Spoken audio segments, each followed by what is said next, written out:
Welcome to Javel Stories. Before we continue with the story, please don't forget to hit the subscribe button, turn on the notification bell to always get notified for upcoming stories, and also share the story with loved ones and friends.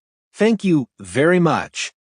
Nestled between rolling hills and thick woods lay a small village, known only to travelers as a quiet, forgotten place. The roads were uneven, the houses simple and weather-worn, and the fields stretched out in golden patches of wheat and corn. Life in the village was modest. Its people worked hard to make ends meet, each family playing a role in the delicate balance of survival. Among them was the tailor, an old man named Adebanjo, who had spent decades sewing garments for the villagers.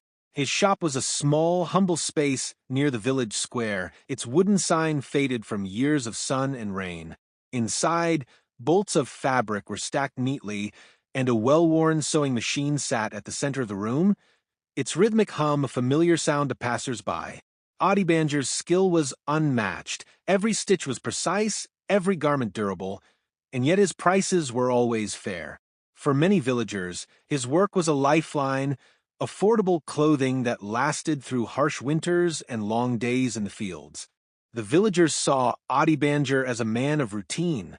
He opened his shop at sunrise and closed at dusk, rarely seen at social gatherings or community celebrations. To some, his quiet nature made him seem distant, even aloof. Yet, no one could deny his importance to the village. He was their sole tailor, and every wedding dress, festival outfit, and work garment bore his craftsmanship. What no one knew, however, was that Adebanjo's contributions went far beyond his sewing. He had a habit of walking through the village late at night, observing the homes in silence. When he saw a roof that needed repairs or a child wearing tattered clothes, he would quietly find a way to help. Sometimes it was a discreet bag of coins left at a doorstep or a newly sewn jacket delivered without a name. He preferred it that way, helping without recognition. Despite his quiet generosity, life in the village was not easy. The crops often yielded just enough to sustain the people, and many lived in poverty. Yet, through careful planning and hard work, the villagers endured, relying on each other to survive. In this delicate ecosystem, Adebanjo played a role no one fully understood, not even those who depended on him. The village butcher, Musa, was another key figure. Known for his robust laugh and hearty demeanor, Musa was loved for his generosity. Every week, he would distribute cuts of meat to the poorest families, asking for nothing in return. To the villagers, Musa was a hero, a man who gave selflessly and asked for no acknowledgement. In contrast, Adebanjo seemed ordinary, a quiet man doing a simple job. It was this contrast that would soon spark a conflict in the village, one that would unravel the true depth of Adebanjo's character and forever change how the villagers saw him. As the sun set over the village, casting a golden glow over the rooftops, Adebanjo worked on a small coat for a young boy. His hands, though aged and calloused, moved with precision and care. Outside his window, life continued, unaware of the man who had quietly become the village's unseen guardian. Long before Adebanjo became the village tailor, his life was filled with hardship and perseverance. Born into a family of farmers, he spent his childhood working in the fields under the scorching sun. His family barely scraped by, and Adebanjo often went to bed hungry. Yet, even as a boy, he possessed an uncanny determination and a keen eye for detail. Adebanjo's journey to becoming a tailor began when a traveling merchant visited the village. The merchant brought with him vibrant fabrics and intricately designed garments, items the young boy had never seen before.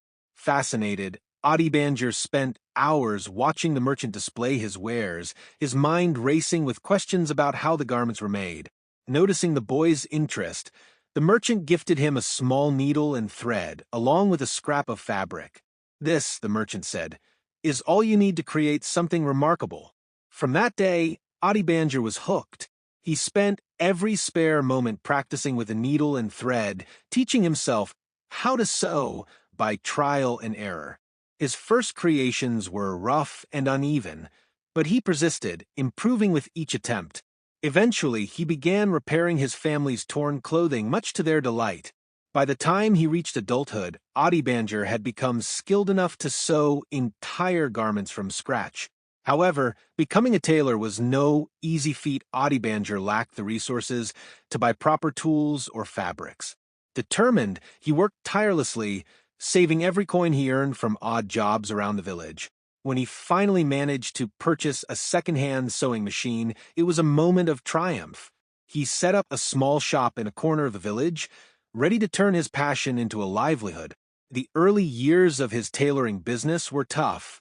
Many villagers were too poor to afford new clothes, and Adebanjo often found himself working for meager payments or bartering his services for food. Despite this, he refused to give up. His reputation grew slowly but steadily as word spread of his craftsmanship and fairness. Even when his prices were low, he refused to compromise on quality, earning the respect of his customers. Adebanjo's struggles taught him the value of humility and resilience. Having experienced poverty firsthand, he developed a deep empathy for those in need. He began helping quietly, sewing clothes for orphans and widows, repairing items for free when someone couldn't pay. But he was careful never to draw attention to himself. He believed that true generosity required no audience. By the time Adebanjo was in his 50s, he was known as the best tailor for miles around. Yet despite his success, he lived simply. His home was a modest single-room dwelling, and he owned little beyond his sewing tools and a few personal belongings. To Adebanjo, wealth was not something to flaunt, but a resource to be used wisely and shared with those in need. What the villagers didn't realize was just how much of his earnings Adebanjo gave away. He supported the butcher Musa in his efforts to feed the poor, funded repairs to the village well, and even helped send a few children to school. But he always insisted on anonymity, refusing to let anyone know the extent of his contributions. This humility and quiet generosity defined Adebanjo's life. Yet, in a village where visible acts of kindness were celebrated, his discreet nature often went unnoticed. It was this very quality that would later lead to misunderstanding and conflict, as the villagers failed to see the depth of his character. As Adebanjo stitched late into the night, his thoughts drifted to the future. He hoped that, through his efforts, the village might one day prosper. For now, though, he was content to work in silence, knowing that his hands were shaping something far greater than the clothes he sewed. Adebanjo's shop became the heartbeat of the village, not because of grandeur, but because of the tailor's unparalleled dedication to his craft. Every morning, before the first rays of sunlight touched the rooftops, he was already awake. His day began with a prayer for strength and guidance, followed by a quiet breakfast of bread and tea. By the time the village began to stir, Adebanjo's sewing machine was already humming, its rhythmic sound a reassurance of his tireless work. The tailor approached every garment with care and precision, regardless of its purpose. Whether it was a simple shirt for a farmer or a lavish gown for a bride, Adebanjo treated each piece as a masterpiece. His hands, though weathered by age, moved with grace and intention, weaving stories into every stitch. To him, sewing was not just a trade, but an art, a way to give dignity to his fellow villagers through clothing that made them feel seen and valued. Despite his skill, Adebanjo's prices remained affordable. He understood the struggles of his community and believed that his work should serve the people, not burden them. Often, he would quietly lower his rates for families in need or accept payment in the form of goods, such as fresh produce or firewood. No one left his shop empty-handed. For those who couldn't pay at all, he would say with a gentle smile, "Come back when you can. Clothes can wait, life cannot." Though Adebanjo worked tirelessly, he was never boastful about his contributions. He disliked attention and avoided any situation where he might be praised. His satisfaction came from seeing a child run joyfully in a new coat or a young bride beam with pride in her wedding dress. He often said to himself, "What matters is that they feel cared for, not who provides the care." His philosophy of quiet giving extended beyond his shop. Few villagers knew that Adebanjo had been instrumental in repairing the village well when it began to dry up. He had quietly approached the blacksmith and masons, funding the repairs from his own savings. Similarly, when the village school faced closure due to lack of funds, it was Adebanjo who stepped in, ensuring the children continued their education. Yet he insisted that his name remain unmentioned in these acts. Despite his unwavering commitment, Adebanjo was not without challenges. The long hours took a toll on his aging body, and he often worked through bouts of pain and fatigue. Still, he never complained. To him, every ache was a reminder of the purpose he had chosen to uplift his community through his craft and his quiet generosity. But his modesty and avoidance of recognition also created misunderstandings. While a few villagers recognized his kindness, many took him for granted, seeing only a man who worked for money. The flamboyant generosity of others, like the butcher Musa, often overshadowed Adebanjo's discreet ways. Villagers praised Musa for his free meat and saw him as a symbol of charity, while Adebanjo remained an unsung hero. Unbeknownst to the villagers, Musa's generosity depended on the tailor's hidden contributions. Every month, Adebanjo gave Musa a substantial portion of his earnings, instructing him to distribute meat to the poor without revealing the source. Musa, bound by the tailor's request, kept the secret, though he often felt that Adebanjo deserved recognition. As the days turned into years, Adebanjo's quiet routine continued. The tailor poured himself into his work, driven not by the need for wealth or accolades, but by a profound sense of duty. In his mind, it didn't matter if the villagers knew the truth about his generosity. What mattered was that their needs were met, even if they never realized who had helped them. But this silence, this reluctance to be seen, would soon sow seeds of doubt and resentment among those who did not understand him. Adebanjo's humility, while noble, became a veil that obscured his true intentions, setting the stage for a conflict that would forever change the village's perception of him. Musa the village butcher was a man of broad shoulders and an even broader smile. His cheerful personality made him a favorite among the villagers. He had a talent for remembering details about everyone, what their favorite cuts of meat were, how many children they had, or even small anecdotes from their lives. To the villagers, Musa was not just a butcher, he was a friend, a confidant, and for the poorest among them, a savior. Musa's shop was always lively, filled with the rich aroma of freshly butchered meat and the chatter of customers. He had a tradition of setting aside a portion of his stock for the less fortunate. Every week, he distributed packages of meat to families who couldn't afford it, never asking for anything in return. This act of generosity earned him the villagers' admiration and respect. To them, Musa was the epitome of selflessness, a man who gave without hesitation. What the villagers didn't know, however, was that Musa's kindness was made possible by someone they had overlooked entirely, Adebanjo the tailor. For years, Adebanjo had been quietly funding Musa's charitable work. Every month, without fail, he would visit Musa late in the evening, long after the butcher's shop had closed for the day. Under the cover of darkness, he handed Musa a small pouch of coins, carefully counted and wrapped in a piece of cloth.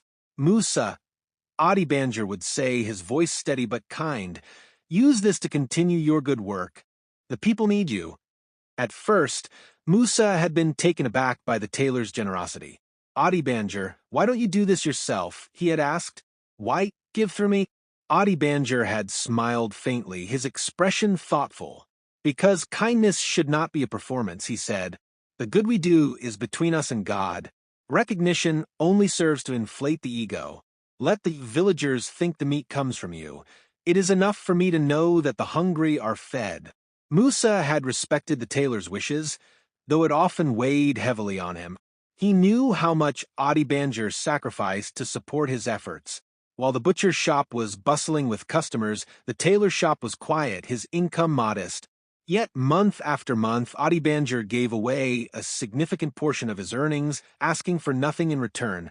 Over time, Musa became a symbol of generosity in the village.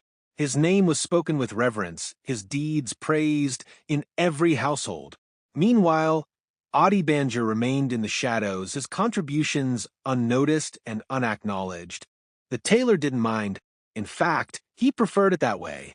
He believed that true kindness was not about recognition but about making a difference, no matter how small. However, this arrangement created an unintended consequence. The villagers, seeing Musa's open generosity, began to compare him to others in the community, and in this comparison, Adebanjo often came up short. To them, he was just a man who worked hard and kept to himself. They saw his quiet demeanor as indifference, his frugality as selfishness. Unlike Musa, who openly shared his wealth, Adebanjo seemed to give nothing at all. The villagers' perception of Adebanjo began to shift. They admired Musa's generosity but couldn't help but wonder why the tailor, who was equally successful, didn't follow his example. Rumors started to circulate, fueled by the very human tendency to judge what they couldn't see. To the villagers, generosity had to be visible to be real, and Adebanjo's silent contributions didn't fit their idea of charity. One day, while distributing meat to a group of families, Musa overheard a conversation that made his heart sink. A group of villagers was gathered near his shop, their voices low but filled with judgment. "Musa is a good man," one of them said. "He gives so much to the poor. But what about Adebanjo? He has more money than Musa, yet he keeps it all to himself. How can he be so stingy?" Another villager chimed in, "It's true. He charges for every stitch and seam. Even the poorest among us have to pay for his work. Meanwhile, Musa gives freely. If only Adebanjo were more like him." Musa wanted to speak up, to tell them the truth about Adebanjo's generosity. But he hesitated, knowing the tailor's wishes. He felt torn between his loyalty to Adebanjo and his growing discomfort with the villagers' misconceptions. In the end, he chose to stay silent, though the decision left a bitter taste in his mouth. As the rumors spread, the gap between Musa and Adebanjo grew wider in the eyes of the villagers. Musa was celebrated as a hero, while Adebanjo was increasingly seen as a man who hoarded his wealth. The tailor, unaware of the whispers around him, continued his quiet work, believing that his actions spoke louder than words. But in a community where appearances mattered, his silence only deepened the misunderstanding. Musa, for his part, struggled with guilt. He admired Adebanjo deeply and knew the sacrifices the tailor made to support the village. Yet, he felt powerless to change the narrative. He feared that revealing the truth would betray Adebanjo's trust and undermine the tailor's philosophy of quiet giving. The divide between perception and reality grew with each passing day. Adebanjo, the man whose generosity had uplifted the village, was slowly being cast as an outsider. And though Musa wished he could bridge the gap, he could only watch as the villagers' judgment turned the tailor into a figure of suspicion and disdain. Little did they know that the man they criticized was the very foundation of their community, a silent guardian whose contributions had made their lives better in ways they could not yet comprehend. It began on a sunny afternoon, the village square bustling with activity. The scent of freshly baked bread mingled with the earthy aroma of livestock as villagers bartered and gossiped. At Musa's butcher shop, a small crowd had gathered, watching as he handed out packages of free meat to a family in worn clothes. His generosity was a common sight, but today, it sparked a conversation that would set the village on a path of misunderstanding. Kulechi, a man known for his sharp tongue and habit of meddling, leaned against the post of the shop, observing the scene with a critical eye. He crossed his arms and smirked before speaking loud enough for those nearby to hear. "Musa, you're truly a generous man. You give to the poor without a second thought. But I wonder, why is it that others in this village who have far more than you don't do the same?" Musa paused mid-cut, his knife hovering above a slab of meat. He glanced up at Kulechi but said nothing, knowing the man's penchant for stirring trouble. However, Kulechi wasn't finished. Take Adebanjo, for instance. Kulechi continued, his voice rising with each word. "He's the only tailor in the village, and everyone knows he earns more than most of us. Yet, have you ever seen him give anything to anyone? Not a scrap of fabric, not a single coin. It's shameful." The villagers around the shop exchanged uneasy glances. Some murmured in agreement, while others looked away, unwilling to join the conversation. Musa clenched his jaw, his heart sinking. He wanted to speak up, to defend Adebanjo, but the tailor's words echoed in his mind. Let the good we do remain between us and God. I mean, really, Kelechi pressed on, emboldened by the silence.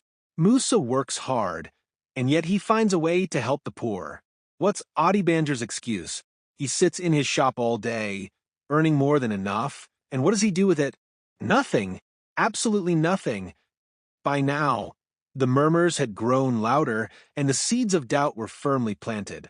To those who didn't know Adebanjo's quiet ways, Kelechi's words made sense. Musa's generosity was visible, tangible, while Adebanjo's contributions were hidden, leaving room for assumptions. Musa tightened his grip on the knife, struggling to contain his frustration. He knew the truth, that Adebanjo's monthly donations were the reason he could afford to give meat to the poor. But he also knew that revealing this would betray the tailor's trust. So he stayed silent, allowing Kelechi's accusations to go unchallenged. The rumors spread quickly, weaving through the village like wildfire. By evening, nearly everyone had heard Kelechi's words, and the narrative had shifted. Adebanjo, once respected as a skilled craftsman, was now viewed as selfish and greedy. The villagers who had benefited from his work for years began to look at him with suspicion and disdain. At first, Adebanjo was oblivious to the growing discontent. He spent his days as he always had, working diligently in his shop. But the change in the villagers' behavior was impossible to ignore. Customers who once greeted him warmly now avoided his gaze, their smiles replaced with curt nods. Some stopped coming altogether, taking their sewing needs to the next town over. The whispers reached him eventually, carried by a young boy who often ran errands for the tailor. Master Adebanjo, the boy said hesitantly, people are saying, they're saying you're stingy, that you don't care about the poor. Adebanjo paused, setting down the needle he was threading. He looked at the boy with calm, kind eyes. And what do you think? He asked softly. The boy fidgeted, his gaze fixed on the floor. I don't know. Sir, you've always been kind to me. But why don't you tell them? Why not show them what you do? Adebanjo smiled faintly and placed a hand on the boy's shoulder. Because kindness is not a performance, he said. The good we do should come from the heart, not from a need to be seen. Let them think what they will. God knows the truth, and that is enough. The boy nodded, though his expression remained troubled. He left the shop with a heavy heart, carrying the weight of the villagers' growing resentment. As days turned into weeks, the rumors solidified into belief. The villagers began to avoid Adebanjo entirely, their glances cold and judgmental. Where once his shop had been a hub of activity, it now stood quiet, its once busy doorway gathering dust. And though the tailor felt the sting of their rejection, he refused to abandon his principles. He continued his work, his hand steady, his heart unwavering. In his solitude, Adebanjo found solace in the thought that his actions, though unseen, still made a difference. But the loneliness weighed on him, a quiet ache that grew with each passing day. The villagers, blind to the truth, were pushing away the man who had done more for them than they could ever imagine. Adebanjo sat alone in his small shop, the quiet hum of his sewing machine filling the air as he worked on a simple dress for a young girl. Despite the whispers and rumors circulating around the village, he remained calm. His steady hands guided the fabric under the needle with the precision of a man who had spent decades perfecting his craft. Yet deep inside, he couldn't deny that the villagers' judgment weighed on him. For Adebanjo, life had always been about purpose. Growing up in poverty, he had seen firsthand how acts of kindness, no matter how small, could change a person's life. His father, a humble farmer, had once given away his last bag of grain to a struggling neighbor, saying, "A full stomach today is better than a promise of food tomorrow." That memory stayed with Adebanjo, shaping his belief in helping others without expecting anything in return. However, Adebanjo also believed that kindness should be quiet. When we give, he often said to himself, it should be like the rain, nourishing but silent, leaving no one in debt. It was a philosophy he had carried into adulthood, guiding every choice he made. He didn't need recognition. He only needed to know that his actions were making a difference. But the villagers, accustomed to visible acts of charity, misunderstood his silence. To them, generosity was something to be seen and celebrated, like Musa's weekly distribution of meat. They couldn't comprehend why Adebanjo, a man of means, chose to remain so withdrawn. His refusal to defend himself only fueled their suspicions, painting him as cold and uncaring. One evening, as the sun dipped below the horizon, a young boy named Chijioke entered Adebanjo's shop. Chijioke had been running errands for the tailor for years and saw him as more than just an employer. He saw him as a mentor, but even Chijioke couldn't ignore the whispers. "Master Adebanjo," the boy said hesitantly, "they're saying you don't care about the village." Adebanjo looked up from his sewing, his expression calm but thoughtful. "And what do you believe, Chijioke?" he asked. The boy hesitated. "I don't know," he admitted. "You're kind to me, and I've seen you help others in small ways. But why don't you let them see what you do? If they knew, maybe they'd stop talking." Adebanjo leaned back in his chair, his hands resting on the fabric in front of him. "Kindness, my boy, is not meant to be a performance," he said. "The moment you seek recognition for doing good, it stops being about the good itself and becomes about you. I help because it's the right thing to do, not because I want anyone's approval." Chijioke frowned. "But they don't understand that. They think you're stingy." Adebanjo nodded slowly. "They see what they want to see, and I cannot control their thoughts. But remember this, Chijioke, true goodness doesn't need an audience. It speaks for itself, even if no one is listening." The boy left the shop that evening with mixed feelings. He admired Adebanjo's principles, but couldn't shake the frustration of seeing him judged unfairly. He wanted to defend the tailor, but he also feared that no one would believe him. The villagers had already made up their minds. Meanwhile, Adebanjo continued his work, his resolve unwavering. He believed that the truth would reveal itself in time. But even he couldn't deny the loneliness that came with being misunderstood. His shop, once a bustling hub of activity, now felt like a quiet refuge from the outside world, a world that no longer seemed to welcome him. As the days passed, Adebanjo found solace in his routine. He stitched garments with the same care and precision as always, his hands steady despite the turmoil around him. And though the villagers' judgment stung, he found peace in knowing that his quiet acts of kindness were still making a difference, even if no one ever knew. For Adebanjo, that was enough. Or so he told himself. The whispers began in Musa's shop, but they didn't stay there for long. Kelechi, emboldened by the lack of resistance to his accusations, took every opportunity to spread his views. "It's shameful," he said one morning as he stood in the marketplace. "Adebanjo sits in his shop, hoarding his wealth, while Musa gives freely to the poor.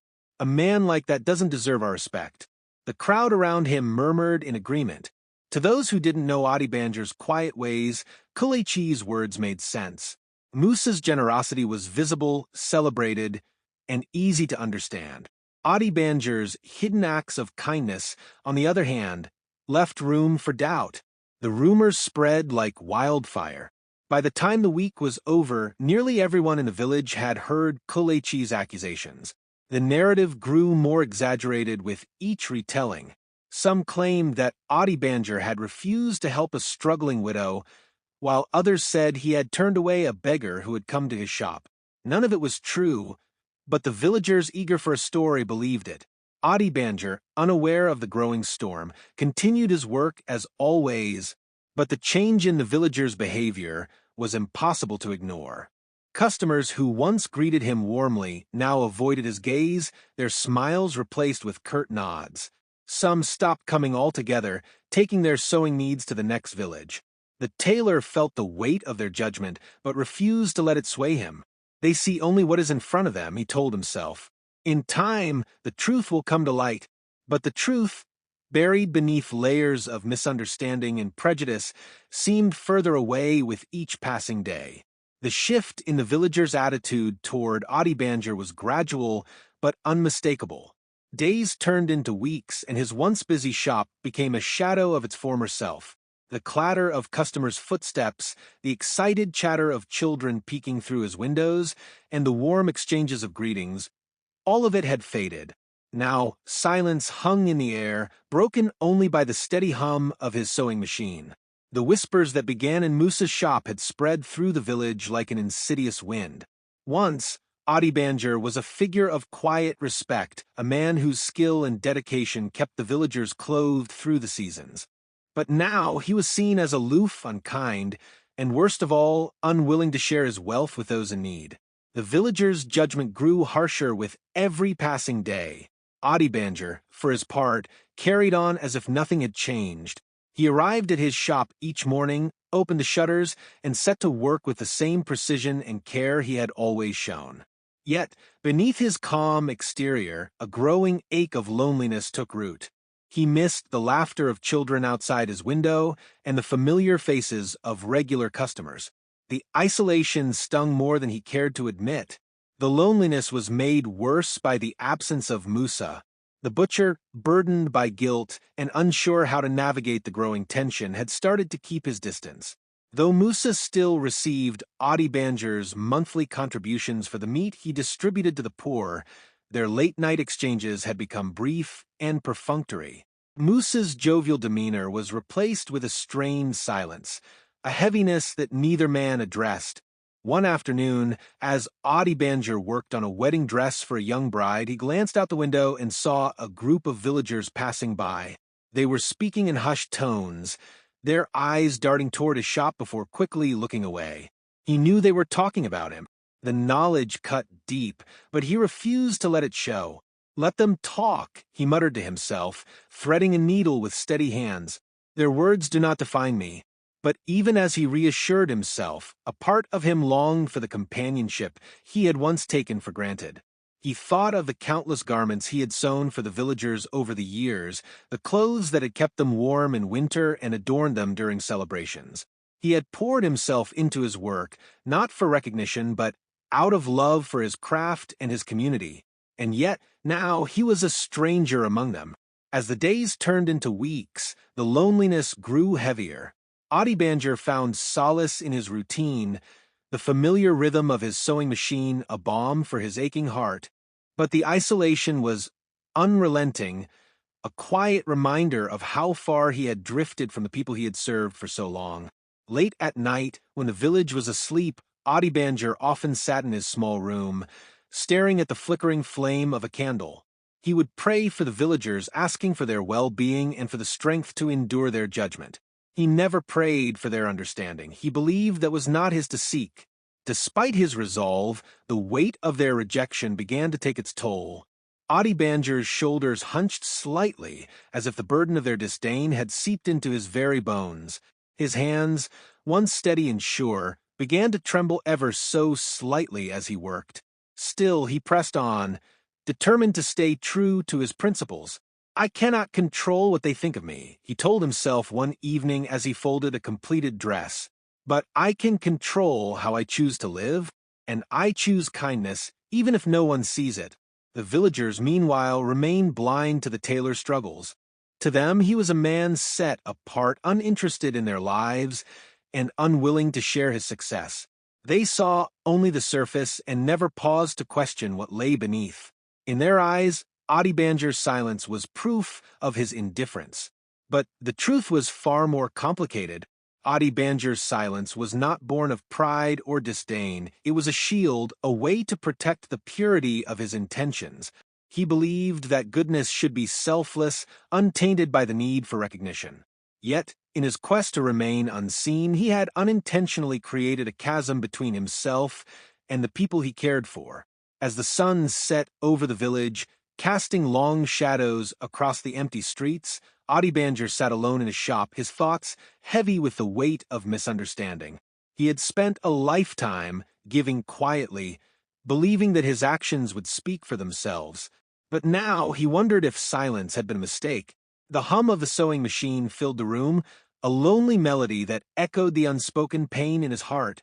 Outside, the villagers carried on, unaware of the man who had done so much for them, and yet was now so utterly alone. Winter descended upon the village with an unforgiving chill. Frost clung to the windows of the small homes, and the air was thick with the scent of wood smoke as villagers worked to keep their fires alive. For Adebanjo, the season brought more than just cold. It brought an illness that would test the limits of his endurance. One morning, as he tried to rise from his modest cot, a wave of dizziness overtook him. His limbs felt heavy, his throat burned, and his head throbbed with an ache that made even the faintest light unbearable. His body, worn down from years of relentless work and the emotional toll of isolation, was finally succumbing. Adebanjo struggled to stand, his frail frame leaning against the wall for support. He managed to make his way to his shop, where he sat at his sewing machine, determined to finish the garments he had promised. But his hands trembled, and the hum of the machine felt distant, as if it were coming from another world. After a few minutes, he slumped back into his chair, too weak to continue. The villagers, noticing his closed shop, began to speculate. "He's given up," Kalechi said one morning as he passed by with a sack of grain. "After all these years of hoarding his wealth, he's finally decided he doesn't need us anymore." Others nodded in agreement, their judgment colored by the rumors that had taken root. They saw the shuttered windows and locked door as confirmation of their assumptions. No one thought to check on the tailor, to knock on his door, and ask if he was well. To them, Adebanjo had always been distant, and now, in their eyes, he was simply retreating further. Inside his small home, Adebanjo lay in silence. His illness left him too weak to sew, too weak to even leave his bed. He thought of the garments still unfinished in his shop, the wedding dress for a young bride, the school uniforms for the children. His heart ached, not because he feared the villagers' disappointment, but because he had always taken pride in his work. He had wanted to leave behind something beautiful, something lasting. The days stretched into weeks, and the cold seeped into every corner of his home. Adebanjo subsisted on what little food he had left, rationing his bread and water carefully. He had no one to call for help, no one to sit by his side. Yet even in his isolation, he found moments of peace. He prayed often, his whispered words carrying a quiet strength. "Lord, if this is my time, I accept it," he murmured one night as the wind howled outside. "But please, watch over this village. Let them find kindness in their hearts, even if they never find it for me." The villagers, meanwhile, carried on with their lives. Musa, burdened by guilt, had noticed Adebanjo's absence, but didn't know how to approach him. He feared that any attempt to help might be seen as an intrusion or, worse, a betrayal of the tailor's trust. So, like the others, he stayed away, hoping that Adebanjo would reappear on his own. But as the days turned into weeks, it became clear that something was wrong. The once reliable hum of Adebanjo's sewing machine was absent, replaced by an eerie stillness. The shutters of his shop remained closed, the door locked, and the villagers began to notice the emptiness left in his wake. "Maybe he's left the village," someone suggested, "gone to find a better life elsewhere." But others weren't so sure. Despite their resentment, there was an unspoken understanding of Adebanjo's place in the community. He had been a constant presence for decades, his shop a cornerstone of the village square. The thought of him abandoning it all seemed unlikely, even to those who judged him most harshly. Unbeknownst to the villagers, Adebanjo lay alone in his small room, his breath shallow and labored. He had no energy to open the door, no strength to call out for help. His once strong hands, the hands that had sewn countless garments and held together the threads of the village's unseen fabric, now lay limp and frail. In those quiet, final days, Adebanjo reflected on his life. He thought of his father's teachings, the sacrifices he had made, and the choices that had led him to this moment. Despite the pain, he felt no regret. He had lived according to his principles, and though he would leave the world without recognition, he knew his actions had made a difference. "I've done my part," he whispered one evening as the candle by his bedside flickered and died. "That is enough." The village, unaware of the man's struggle, remained silent. The cold winds of winter carried on, and the snow fell lightly over the rooftops. Adebanjo's shop, once a symbol of quiet dedication, stood still and lifeless. waiting for a truth that would soon come to light. The final days of Adebanjo's life were marked by silence. The once steady hum of his sewing machine, the rhythmic pulse of his livelihood, had stopped. His modest room, sparsely furnished and lit by the dim light of a single candle, had become his world. Outside, the village carried on as though nothing had changed, oblivious to the man who had given them so much, yet asked for so little. As Adebanjo lay on his bed, his breathing shallow and labored, memories of his life flickered in his mind like scenes from a distant dream. He remembered his father's farm, the laughter of his siblings, and the long hours he had spent learning to sew with a borrowed needle and thread. He thought of the countless garments he had crafted over the years, each one a testament to his skill and dedication. Most of all, he thought of the people he had quietly helped, the hungry children fed by Moose's generosity, the families kept warm by the clothes he had sewn for free, the school he had kept open through anonymous donations. He had never sought recognition for these acts. To Adebanjo, kindness was a private matter, an expression of faith and humanity that needed no audience. Yet as he lay there alone, he couldn't help but wonder if his silence had been a mistake. Would the villagers ever know the truth? Would they ever understand the choices he had made? A faint knock at the door pulled him from his thoughts. For a moment, hope flickered in his chest, but the knock was soft and hesitant, and when it came again, it was fainter still, as though the visitor wasn't sure they should be there. Summoning what little strength he had, Adebanjo tried to call out, but his voice was too weak to carry. The knock stopped, and the silence returned. Adebanjo sighed, his body sinking deeper into the bed. The flame of the candle on his bedside table sputtered, casting fleeting shadows across the room. He turned his gaze to the ceiling, his lips moving in a silent prayer. He asked for forgiveness, not for himself, but for the villagers who had misunderstood him. He prayed for their prosperity, their happiness, and their unity. By the time the candle's light finally went out, Adebanjo's breathing had slowed to a gentle whisper. The tailor, who had spent a lifetime weaving the threads of his community, passed away quietly in the night, unnoticed by the village he had served so faithfully. It wasn't until days later that the villagers began to realize something was wrong. His shop remained shuttered, the windows dark. Some assumed he had left the village, seeking a better life elsewhere. Others believed he had simply grown tired of their judgment and chosen solitude. Only a few, including Musa, suspected the truth. Musa, unable to bear the guilt any longer, decided to visit Adebanjo's home. The door was unlocked, creaking open to reveal the tailor's small room. There on the bed lay Adebanjo, his body still and cold, his face serene as though he had found peace in his final moments. On the table beside him was a single note written in his elegant handwriting. To those I leave behind, I pray you find understanding in your hearts. Do not judge what you cannot see, for true kindness often hides in silence. Take care of one another, and remember that the greatest gift we can give is love, even if it goes unseen.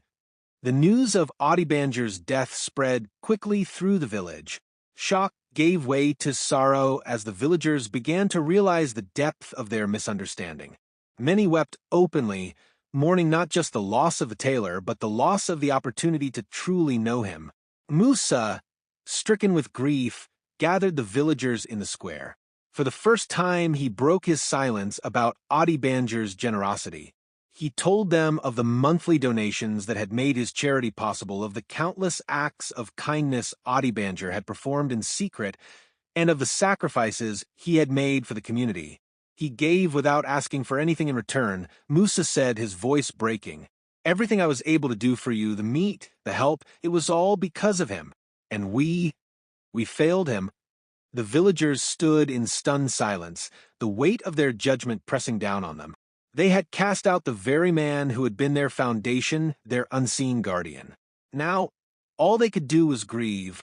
In the days that followed, the villagers came together to honor Adebanjo's memory.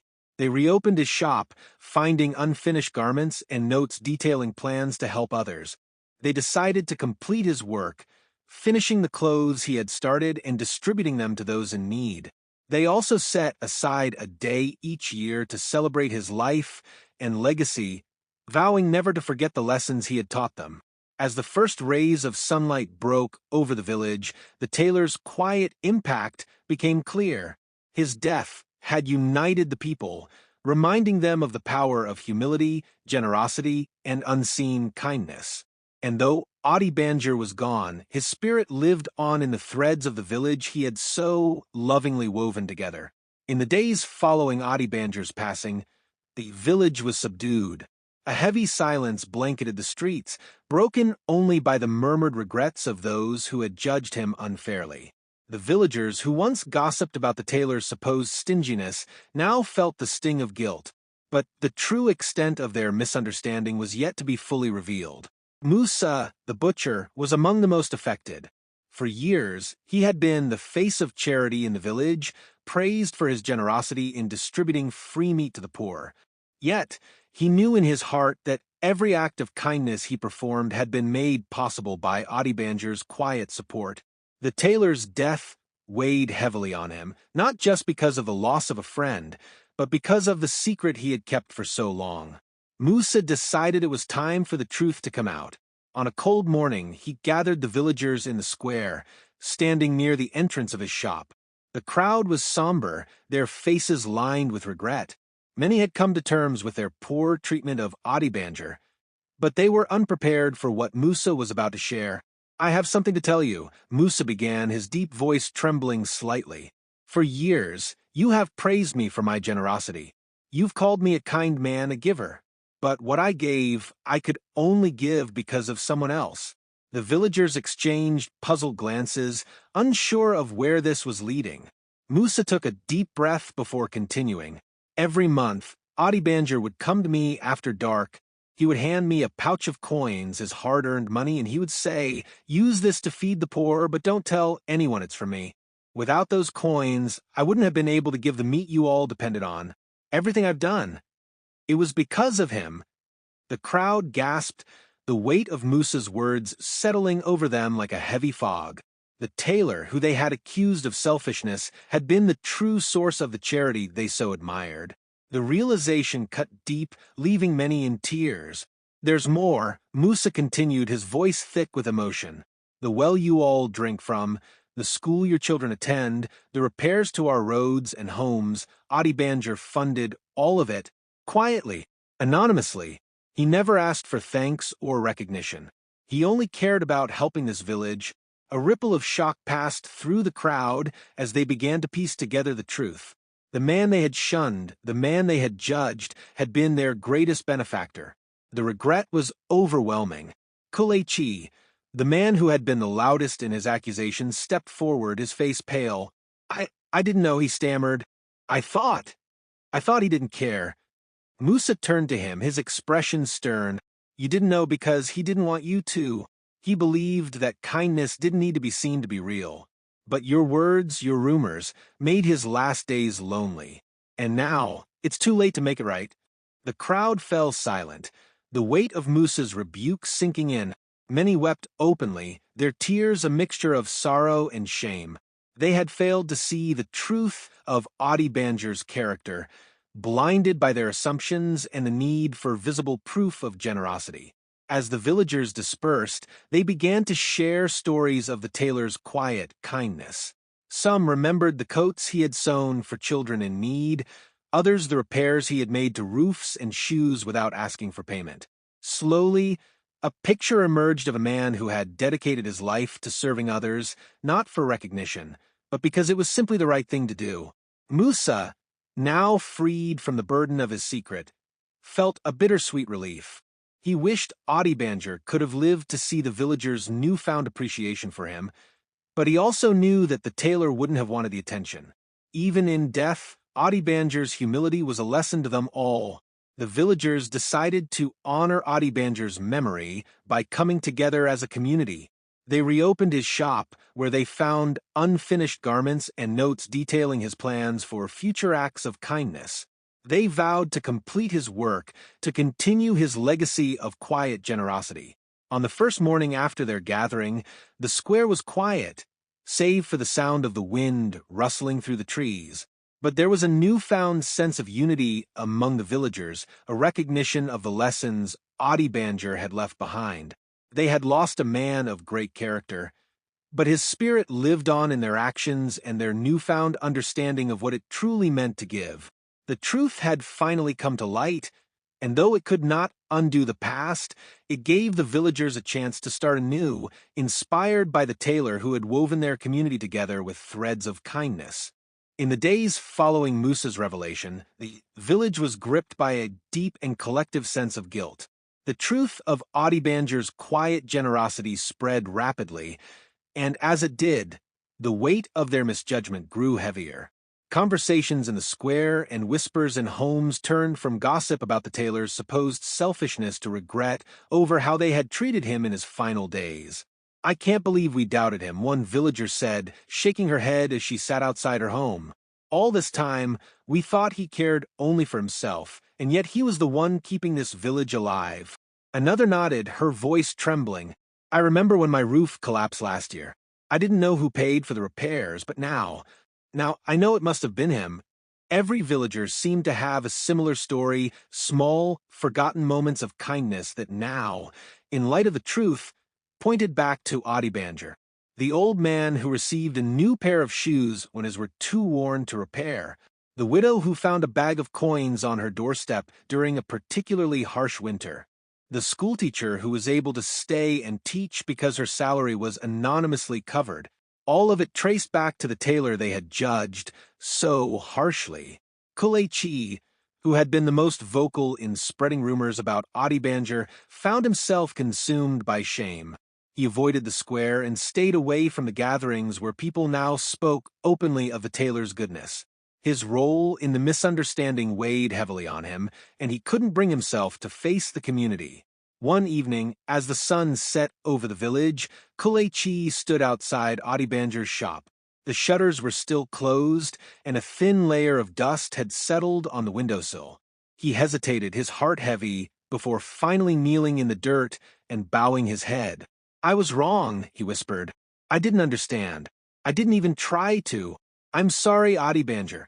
Nearby, Musa watched from his shop, his eyes filled with a mixture of sorrow and hope. The butcher had spent years carrying the secret of Adebanjo's generosity, and while he was relieved that the truth was now known, he couldn't shake the regret of staying silent for so long. The villagers, realizing how much they owed to the tailor, decided to act. They gathered in the square to discuss how best to honor Adebanjo's memory. Ideas flowed quickly.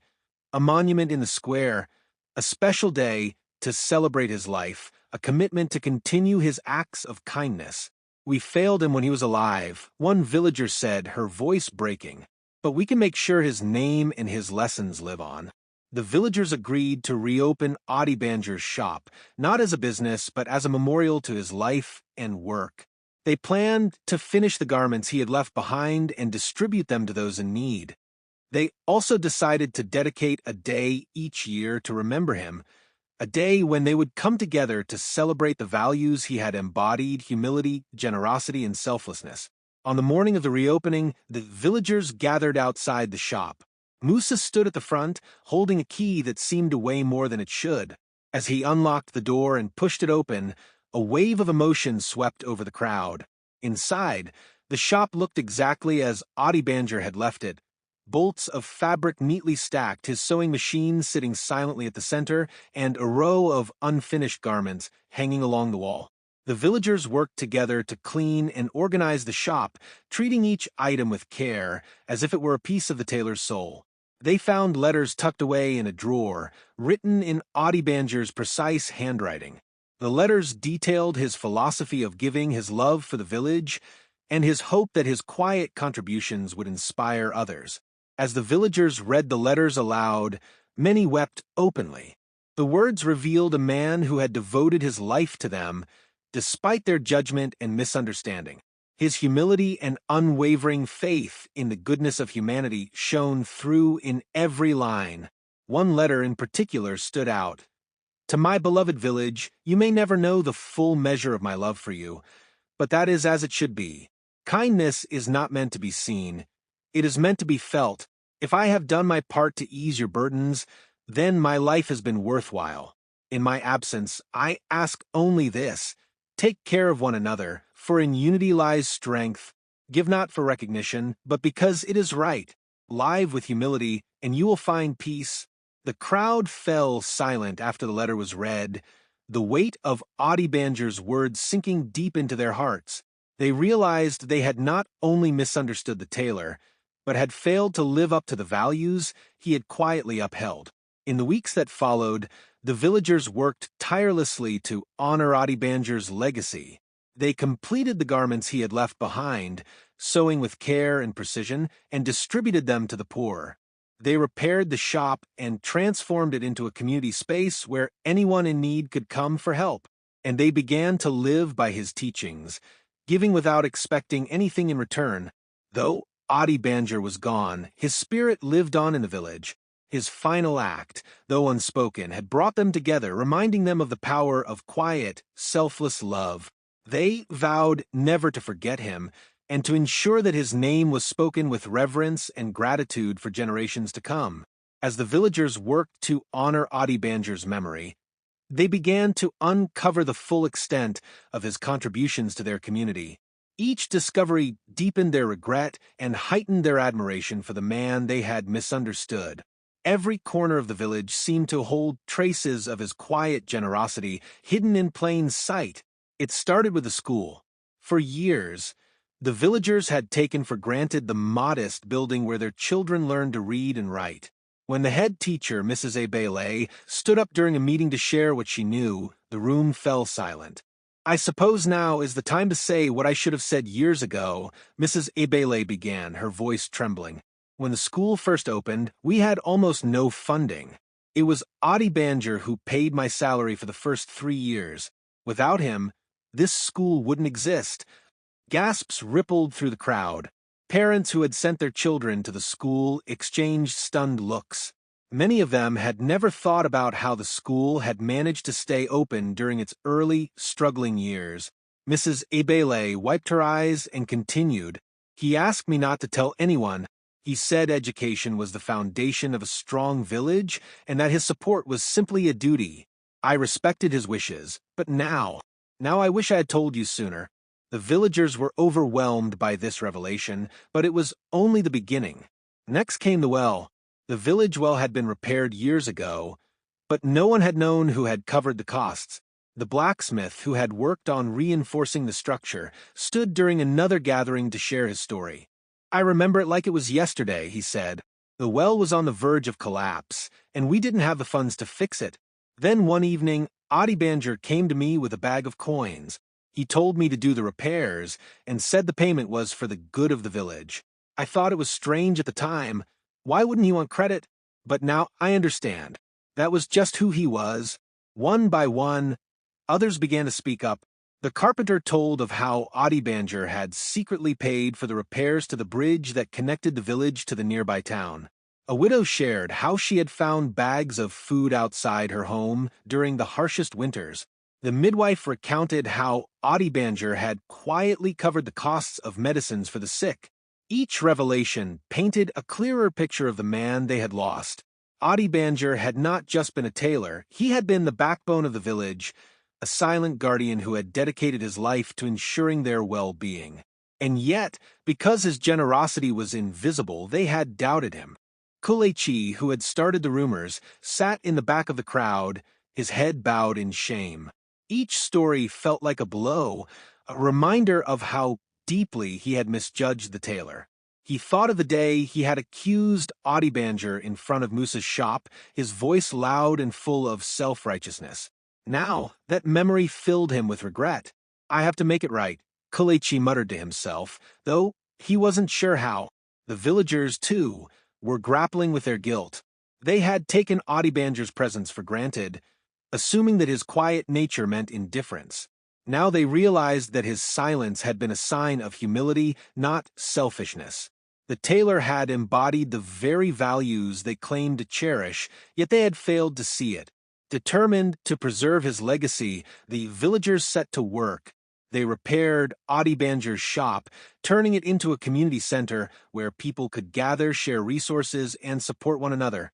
They created a memorial in the square, a simple plaque engraved with his name and the words, in honor of Adebanjo, whose quiet kindness wove this village together.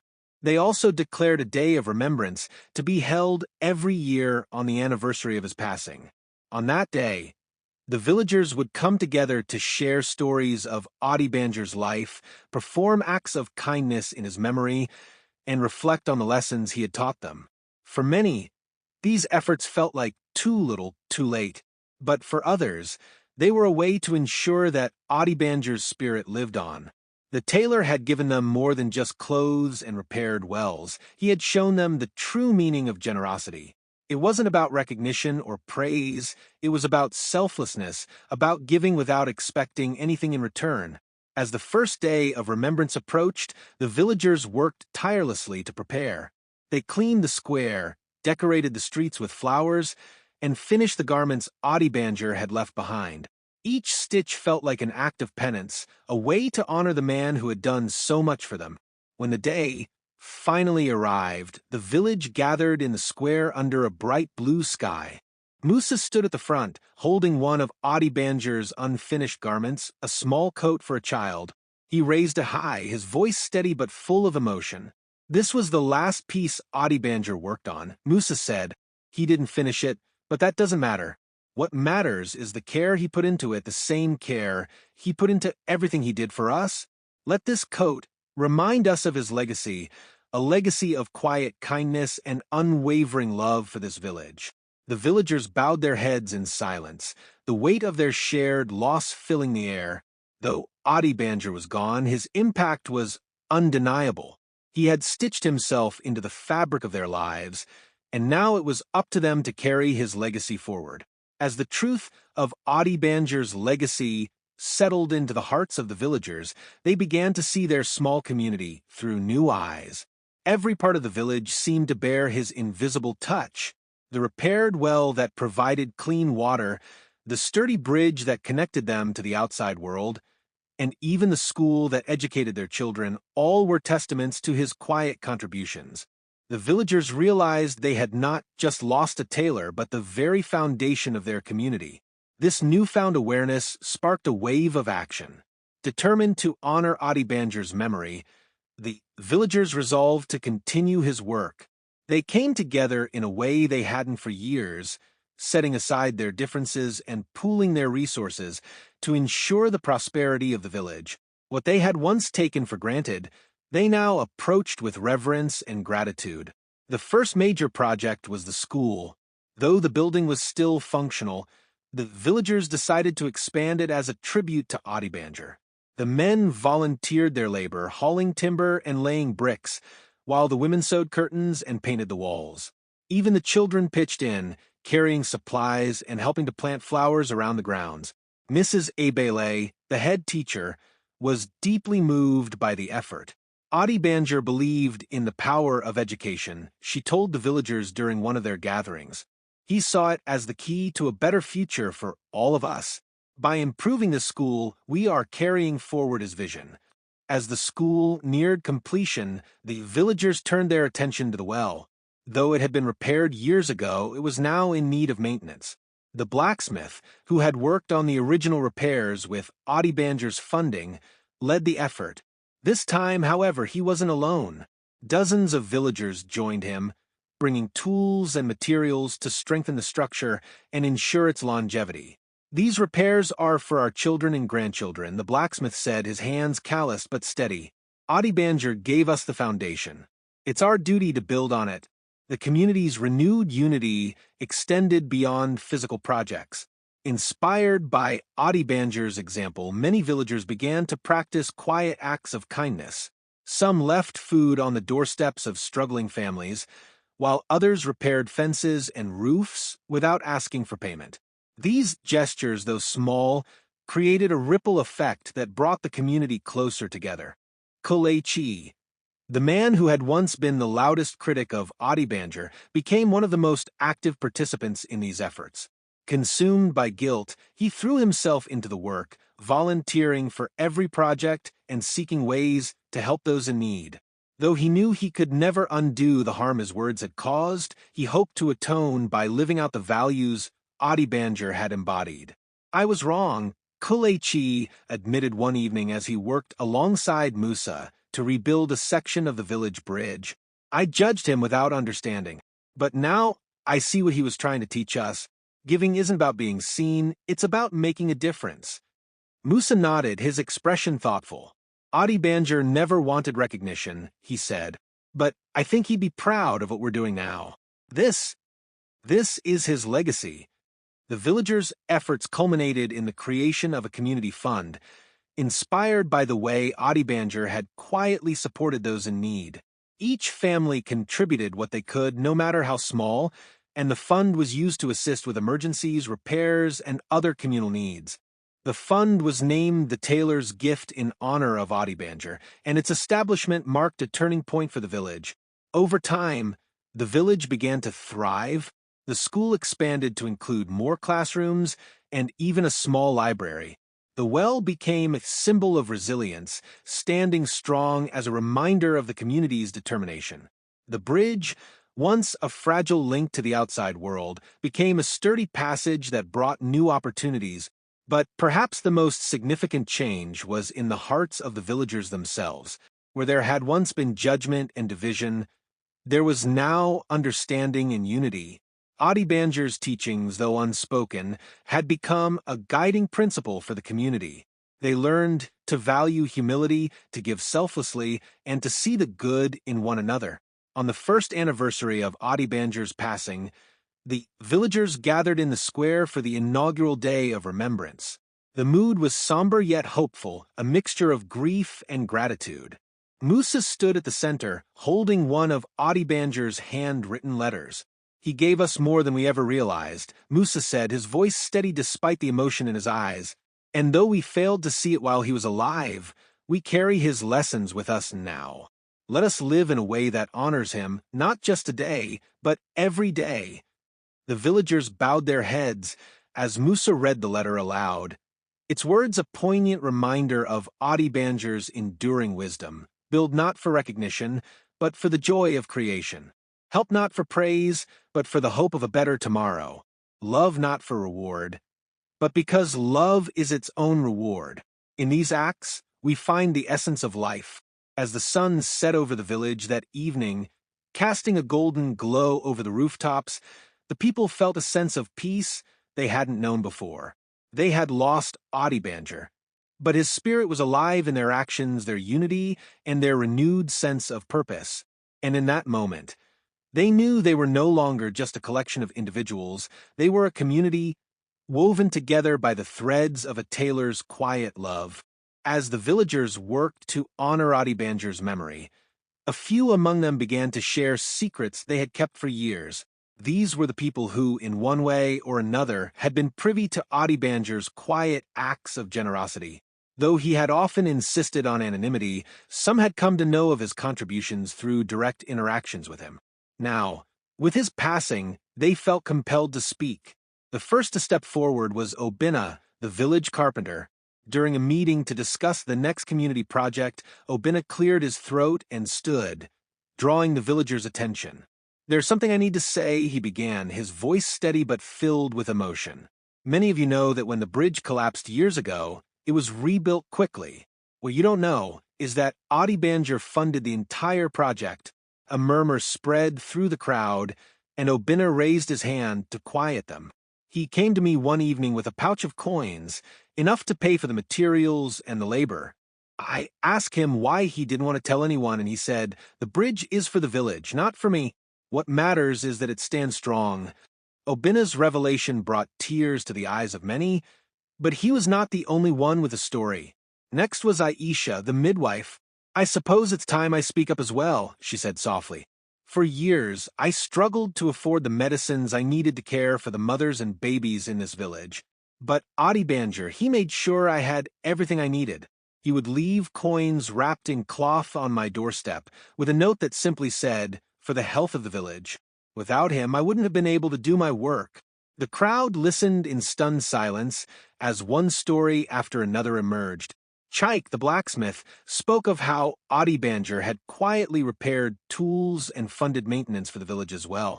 Abele, the teacher, shared how Adebanjo had helped her buy books for the school.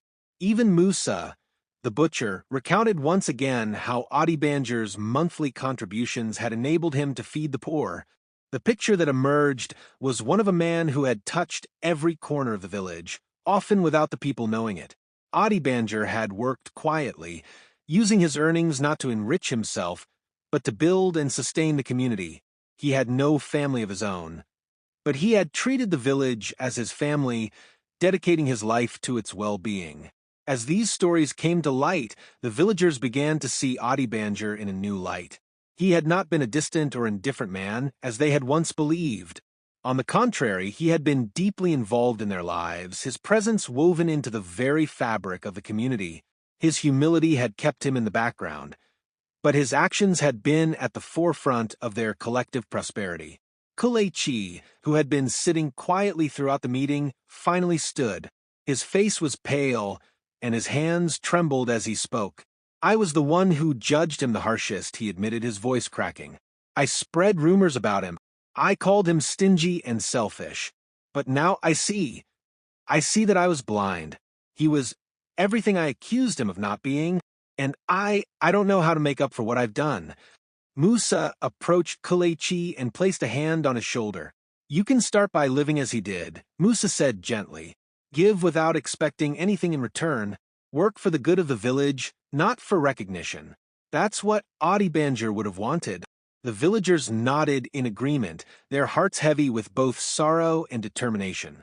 They realized that Adebanjo's greatest legacy was not just the physical improvements he had made to the village, but the values he had quietly upheld. His life was a testament to the power of humility, kindness, and selflessness, and they vowed to carry those lessons forward. In the weeks that followed, the stories of Adebanjo's secret generosity continued to surface. The villagers shared them with one another, passing them down to their children and grandchildren. They wanted future generations to know the truth about the man who had given them so much without ever asking for anything in return. For those who had worked closely with Adebanjo, these revelations brought a sense of closure. Though they had kept his secrets out of respect for his wishes, they were glad to finally share the truth.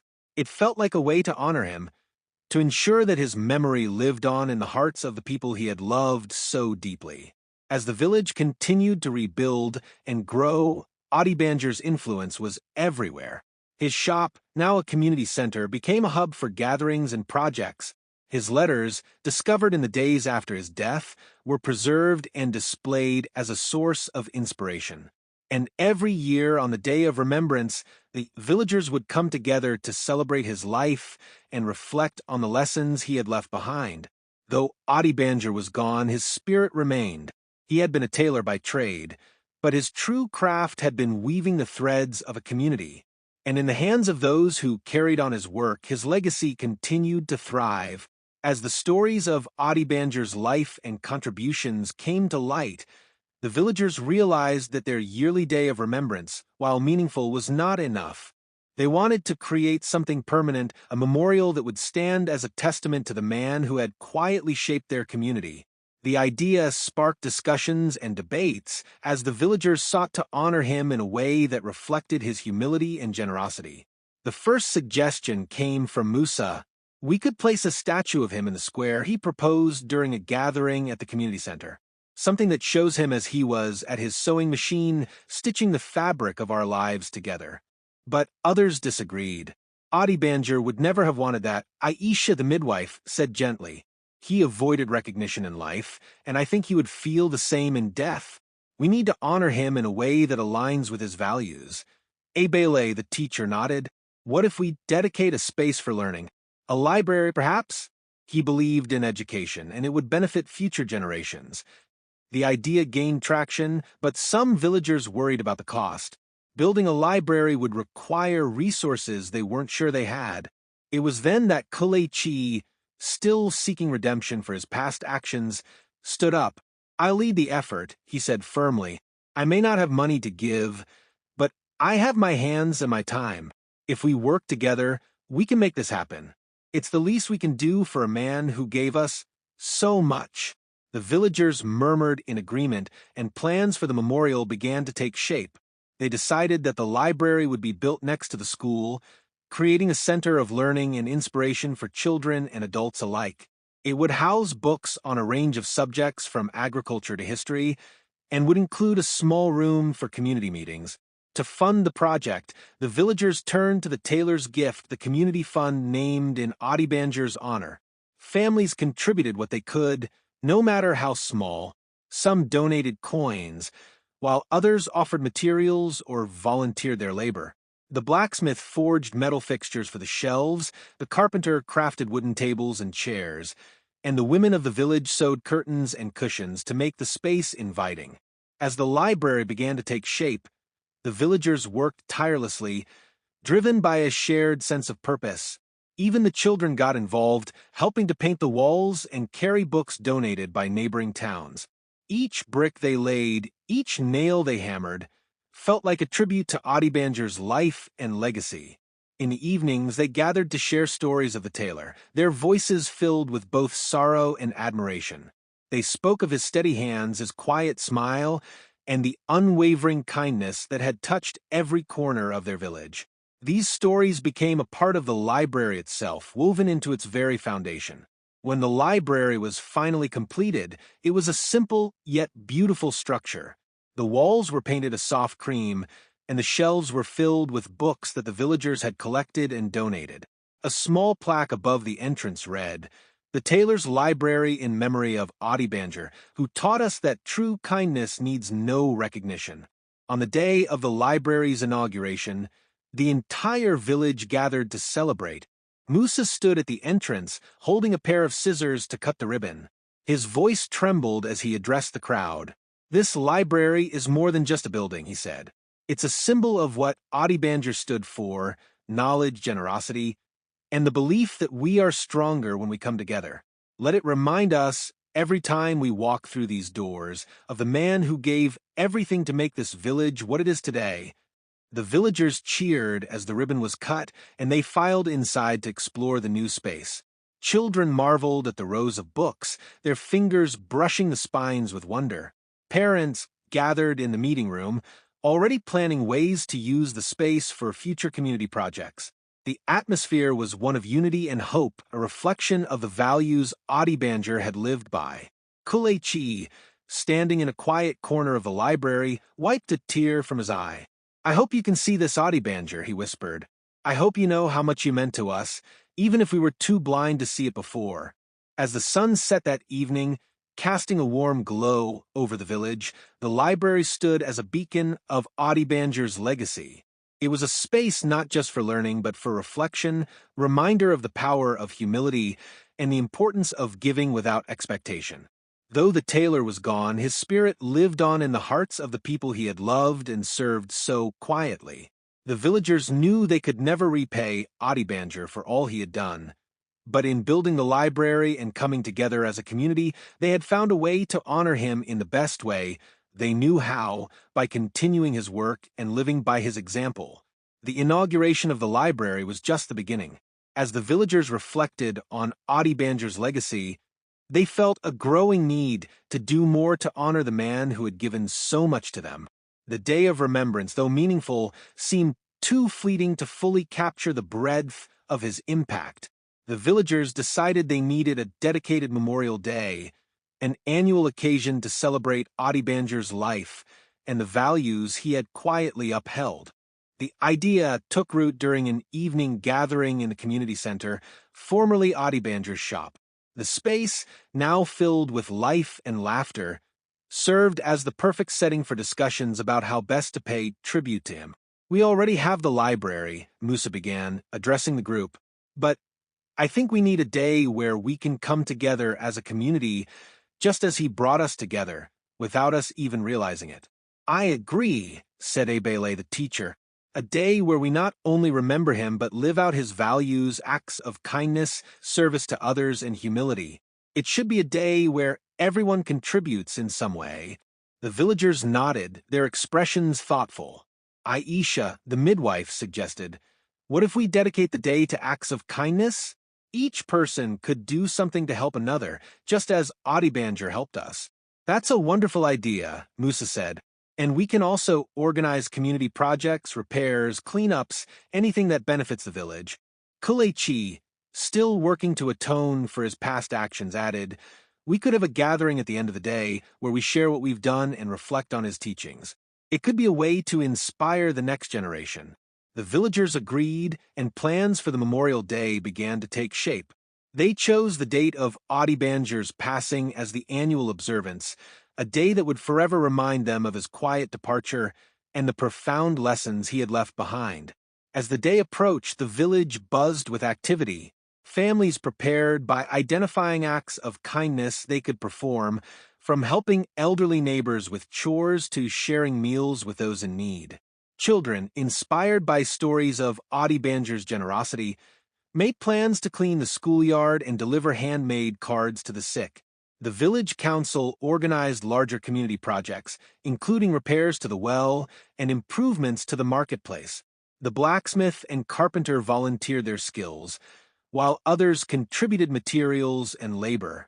The sense of unity that had blossomed after Adebanjo's death grew even stronger as everyone worked toward a common goal.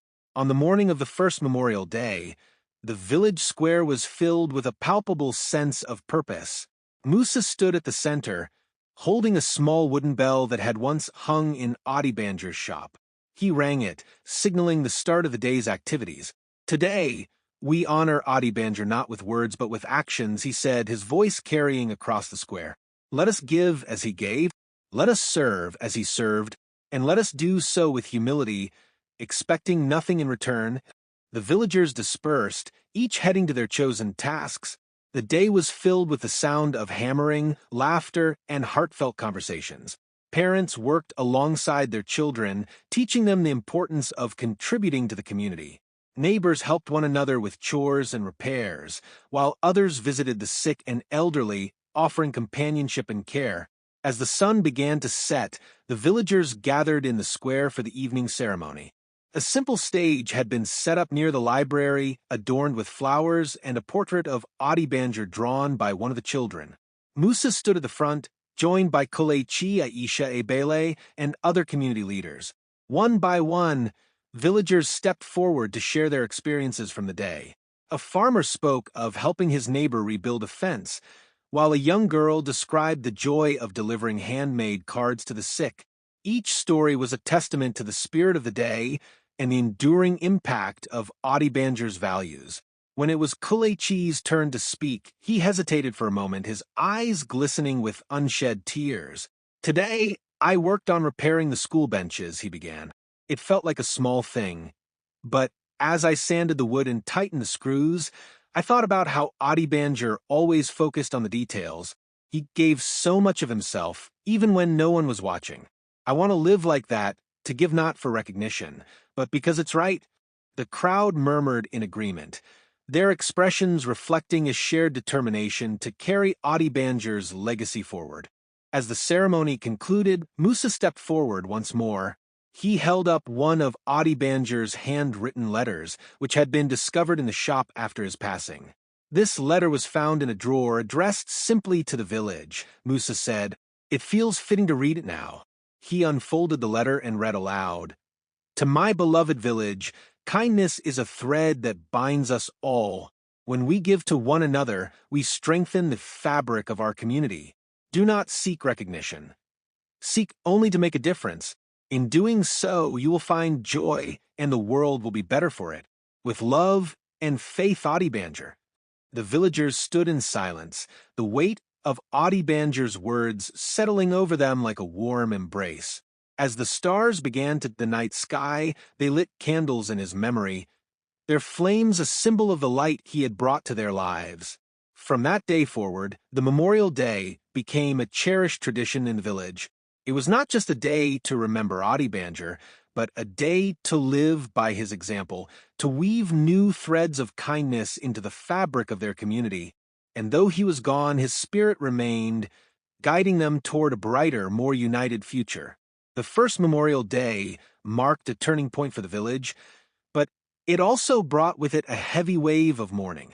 While the villagers had worked tirelessly to honor Adebanjo's memory, they couldn't escape the sorrow of knowing they had failed him in life. His absence left a void that could not be filled, and as they reflected on their actions, their grief became a shared burden. On the morning of the day of mourning, the village gathered in the square under a pale, overcast sky. The usual sounds of bustling activity were replaced by a solemn quiet. Each family carried a single flower, placing them in a growing pile at the foot of the memorial plaque that now bore Adebanjo's name. Musa stood before the crowd, holding the bell that had once hung in Adebanjo's shop. He rang it 3 times, its clear tone echoing through the square. "Today," he began, his voice steady but filled with emotion, "we mourn not only the loss of a great man, but also the loss of the chance to show him our gratitude. Let us use this day to reflect on his life and the lessons he left behind." The villagers nodded, their faces somber. One by one, they stepped forward to share their memories of Adebanjo, each story adding another layer to the tapestry of his legacy. "I remember when my roof leaked during the rainy season," said Amaka, a widow with 3 children. "I had no money to fix it, but one morning I woke up to find new shingles stacked outside my door.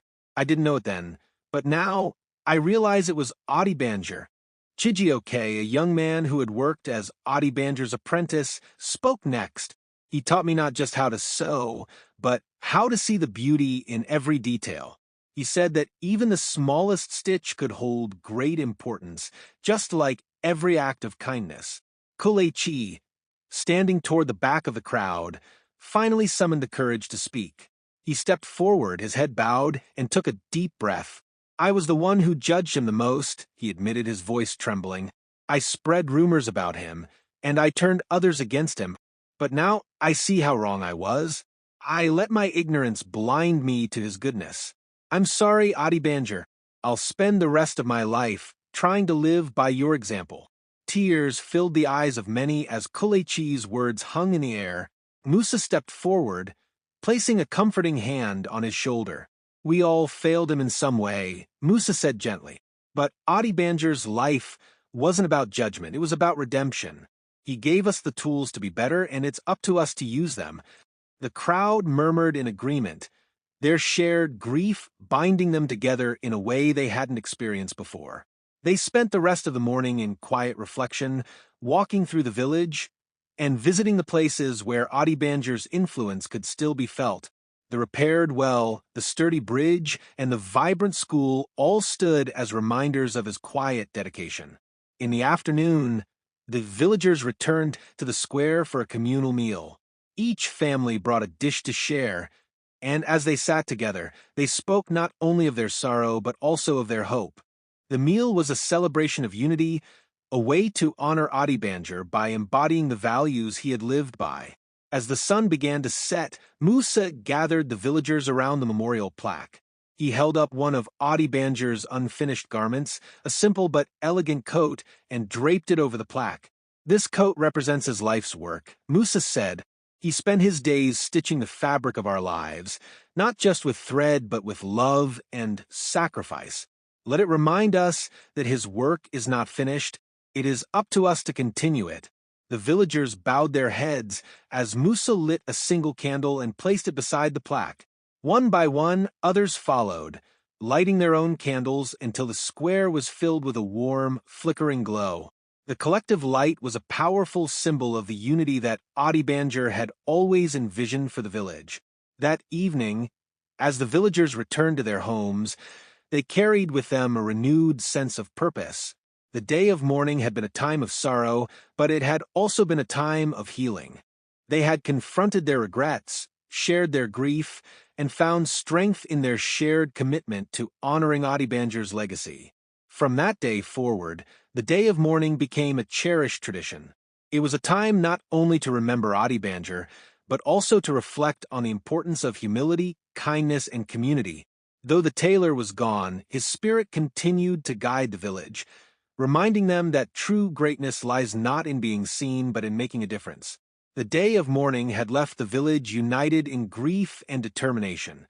In the weeks that followed, the villagers began sharing stories of Adebanjo's kindness, each one uncovering another thread in the rich tapestry of his life. As they spoke, They realized how deeply he had touched their lives in ways they had never noticed before. One afternoon, the villagers gathered in the community center, now a space for reflection and planning. Musa, sitting at the head of the group, invited everyone to share their memories of Adebanjo. His kindness was like the wind, Musa began. You couldn't see it, but you felt its effects. Let's honor him by remembering all the ways he gave to us. Amaka, the widow, was the first to speak. She stood and clutched her hands together as she recounted a memory. When my youngest son fell ill 2 years ago, the doctor in the neighboring town said he needed expensive medicine. I had no way to pay for it, but that evening I found a small bag of coins on my doorstep. I never knew where it came from, but now I'm certain it was Adebanjo. The room fell silent as the weight of her words settled over the group. The quiet man they had once judged so harshly had been watching over them all along. Next, Chijioke, who had apprenticed under Adebanjo, shared his story. He never spoke much about himself, Chijioke said, his voice steady but emotional. But he taught me more than just sewing. One day, when I ruined an important order, I was terrified of what he might say. Instead of scolding me, he sat me down and said, "Mistakes are just stitches that can be undone. You learn by sewing them again, better this time." That's how he lived his life, always willing to mend what was broken. A soft murmur of agreement swept through the room. Others began to share their experiences, each one adding another layer to the image of Adebanjo they were piecing together. The carpenter, Obinna, spoke of the time Adebanjo had secretly funded repairs to the village well. I asked him why he didn't want anyone to know, Obinna said, shaking his head. He told me, "The well isn't about me. It's about the village. If they know who paid for it, they'll focus on the man instead of the water." He wanted his actions to speak louder than his name.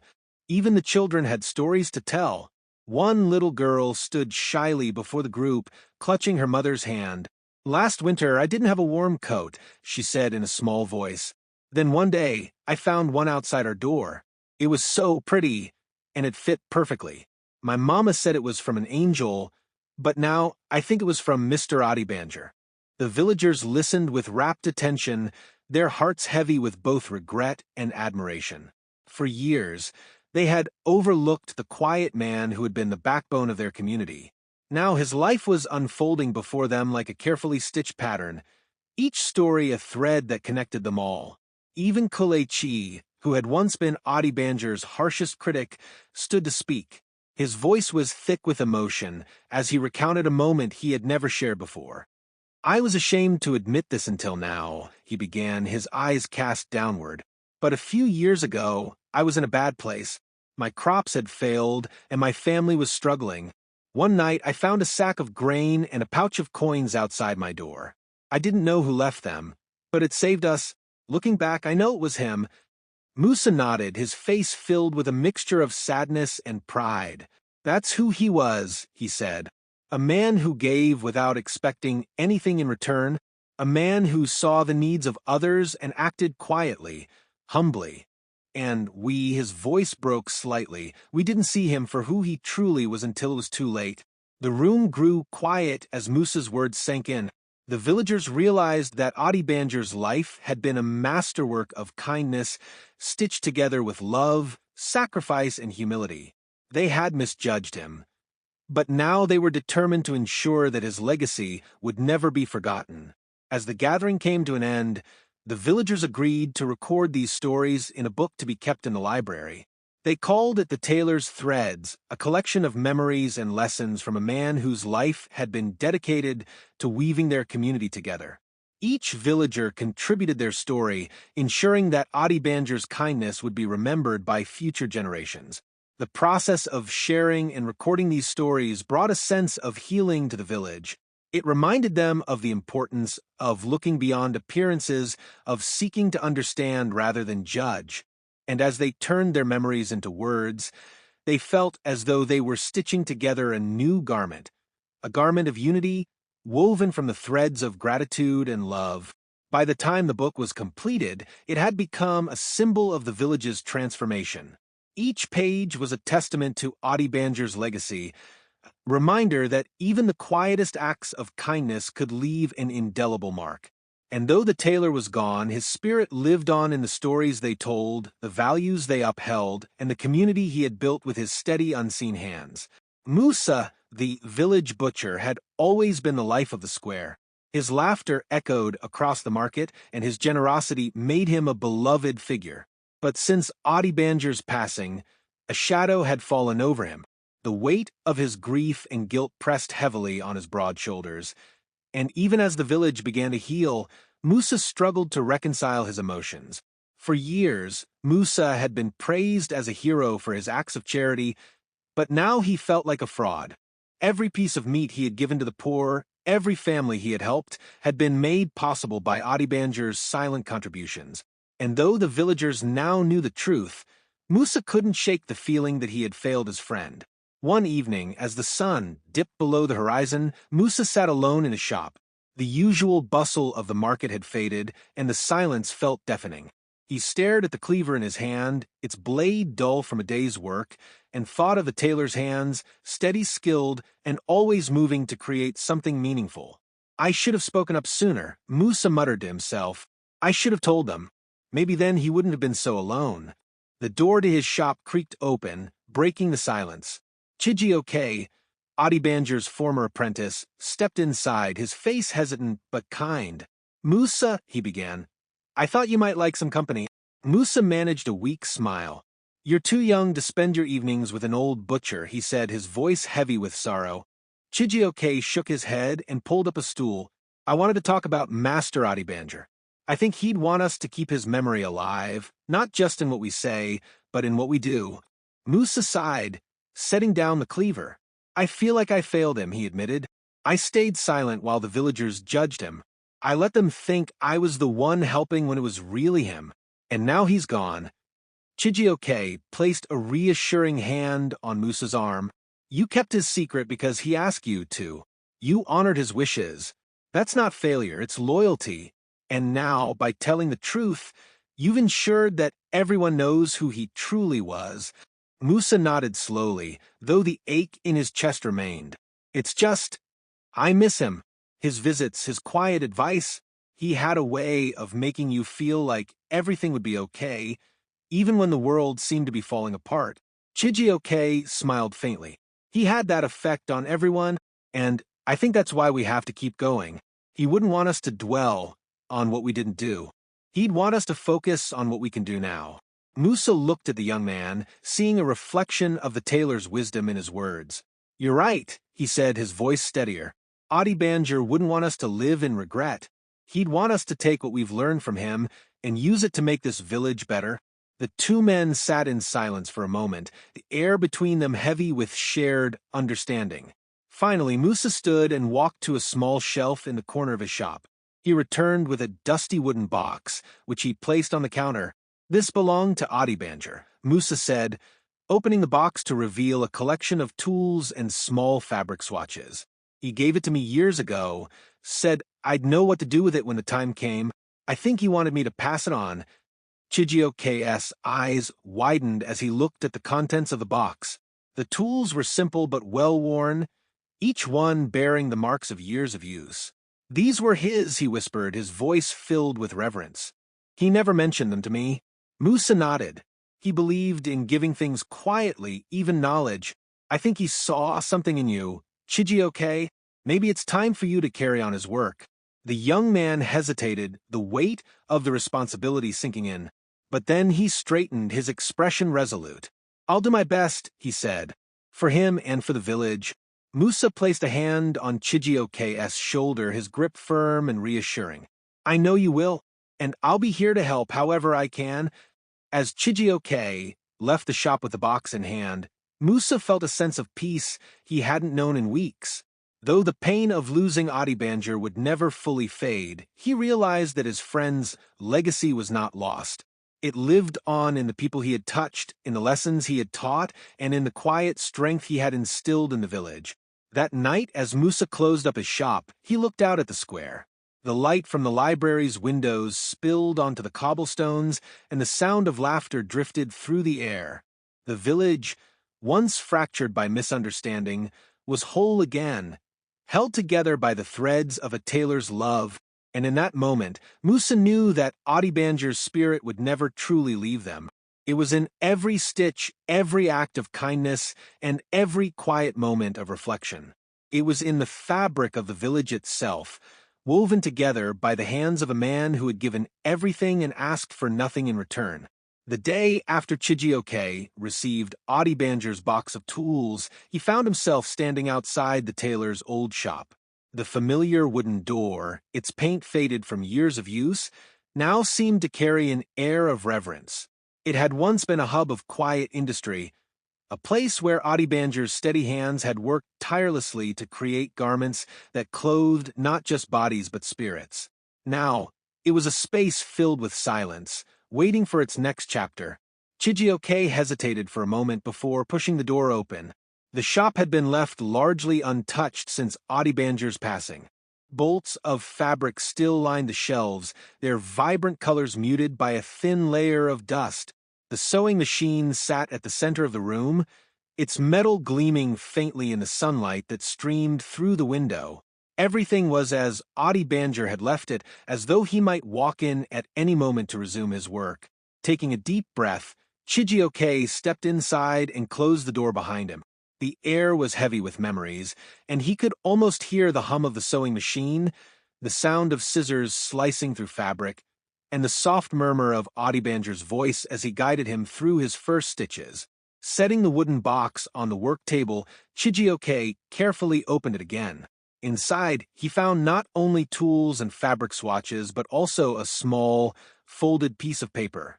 His hands trembled slightly as he unfolded it, revealing a short note written in Adebanjo's familiar, precise handwriting. Chijioke, if you are reading this, it means the time has come for you to take up the needle. This workshop has always been more than a place to sew clothes. It is a place to mend lives. Treat it with care, and let your hands bring comfort to those in need. Remember, every stitch is an act of love. Adebanjo, tears welled in Chijioke's eyes as he read the note. He had always admired Adebanjo's dedication to his craft, but now he understood the deeper purpose behind it. The tailor had seen sewing as a way to serve the community, to provide not just garments, but dignity, warmth, and hope. Determined to honor his mentor's legacy, Chijioke spent the next few days cleaning and organizing the workshop. He dusted the shelves, polished the sewing machine, and carefully folded the unfinished garments Adebanjo had left behind. Each piece felt like a part of the tailor's story, and Chijioke vowed to complete them with the same care and precision Adebanjo would have shown. Word of Chijioke's effort spread quickly through the village, and soon, people began to visit the shop. Some came to offer help, while others brought fabric and supplies as donations. A few simply wanted to share their memories of Adebanjo, their voices filled with gratitude and sorrow. One afternoon, as Chijioke worked on a wedding dress Adebanjo had started, a young boy wandered into the shop. His clothes were tattered, and his shoes were worn thin. The boy hesitated near the door, his eyes wide as he took in the room. "Can I help you?" Chijioke asked gently, setting down his needle. The boy nodded shyly. "My mama says we can't afford new clothes, but she says I'm growing too fast for my old ones." Chijioke smiled, remembering how Adebanjo had often made clothes for children who couldn't pay. "Come here," he said, motioning the boy closer. "Let's see what we can do." Measuring the boy with a tape measure from the box, Chijioke selected a soft, sturdy fabric and began cutting. As he worked, the boy watched in fascination, his eyes lighting up with excitement.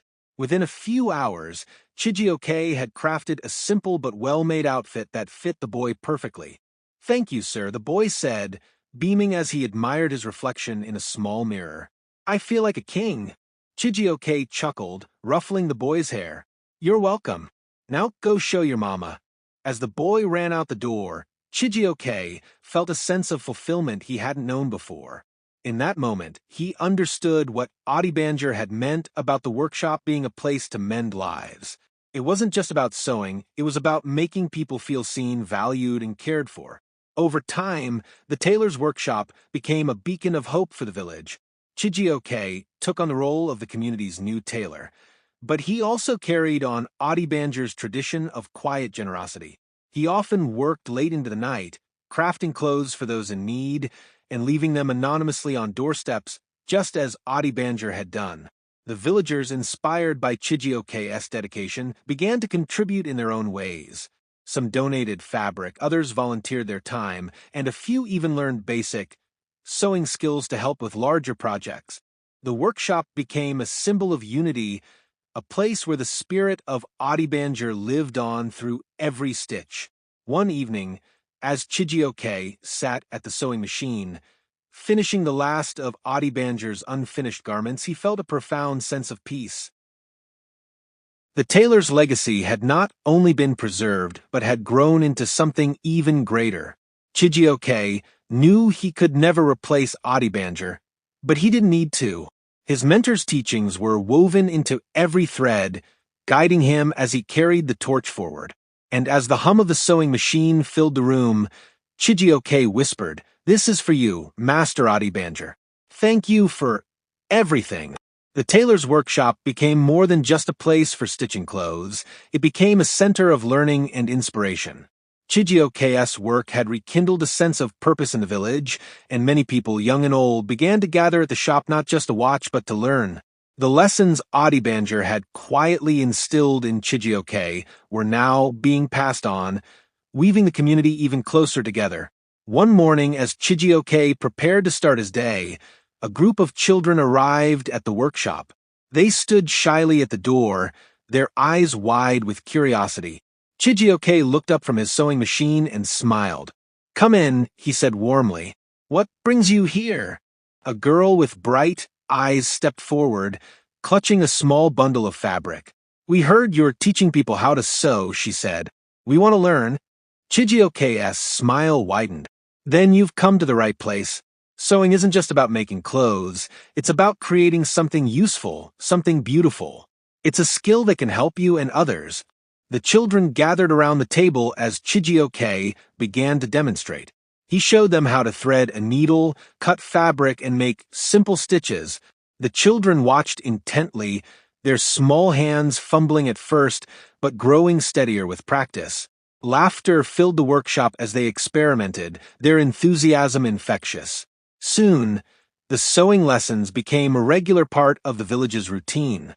Chijioke set aside time each week to teach anyone who wanted to learn, from children eager to make their own clothes to adults looking to repair what they already had. The workshop bustled with activity, the hum of the sewing machine blending with the chatter of voices and the occasional burst of laughter. Abele, the teacher, often brought her students to the workshop as part of their lessons. She believed that learning practical skills was just as important as reading and writing. Adebanjo would be proud, she told Chijioke one afternoon. "You're not just making clothes, you're building confidence and independence in these children."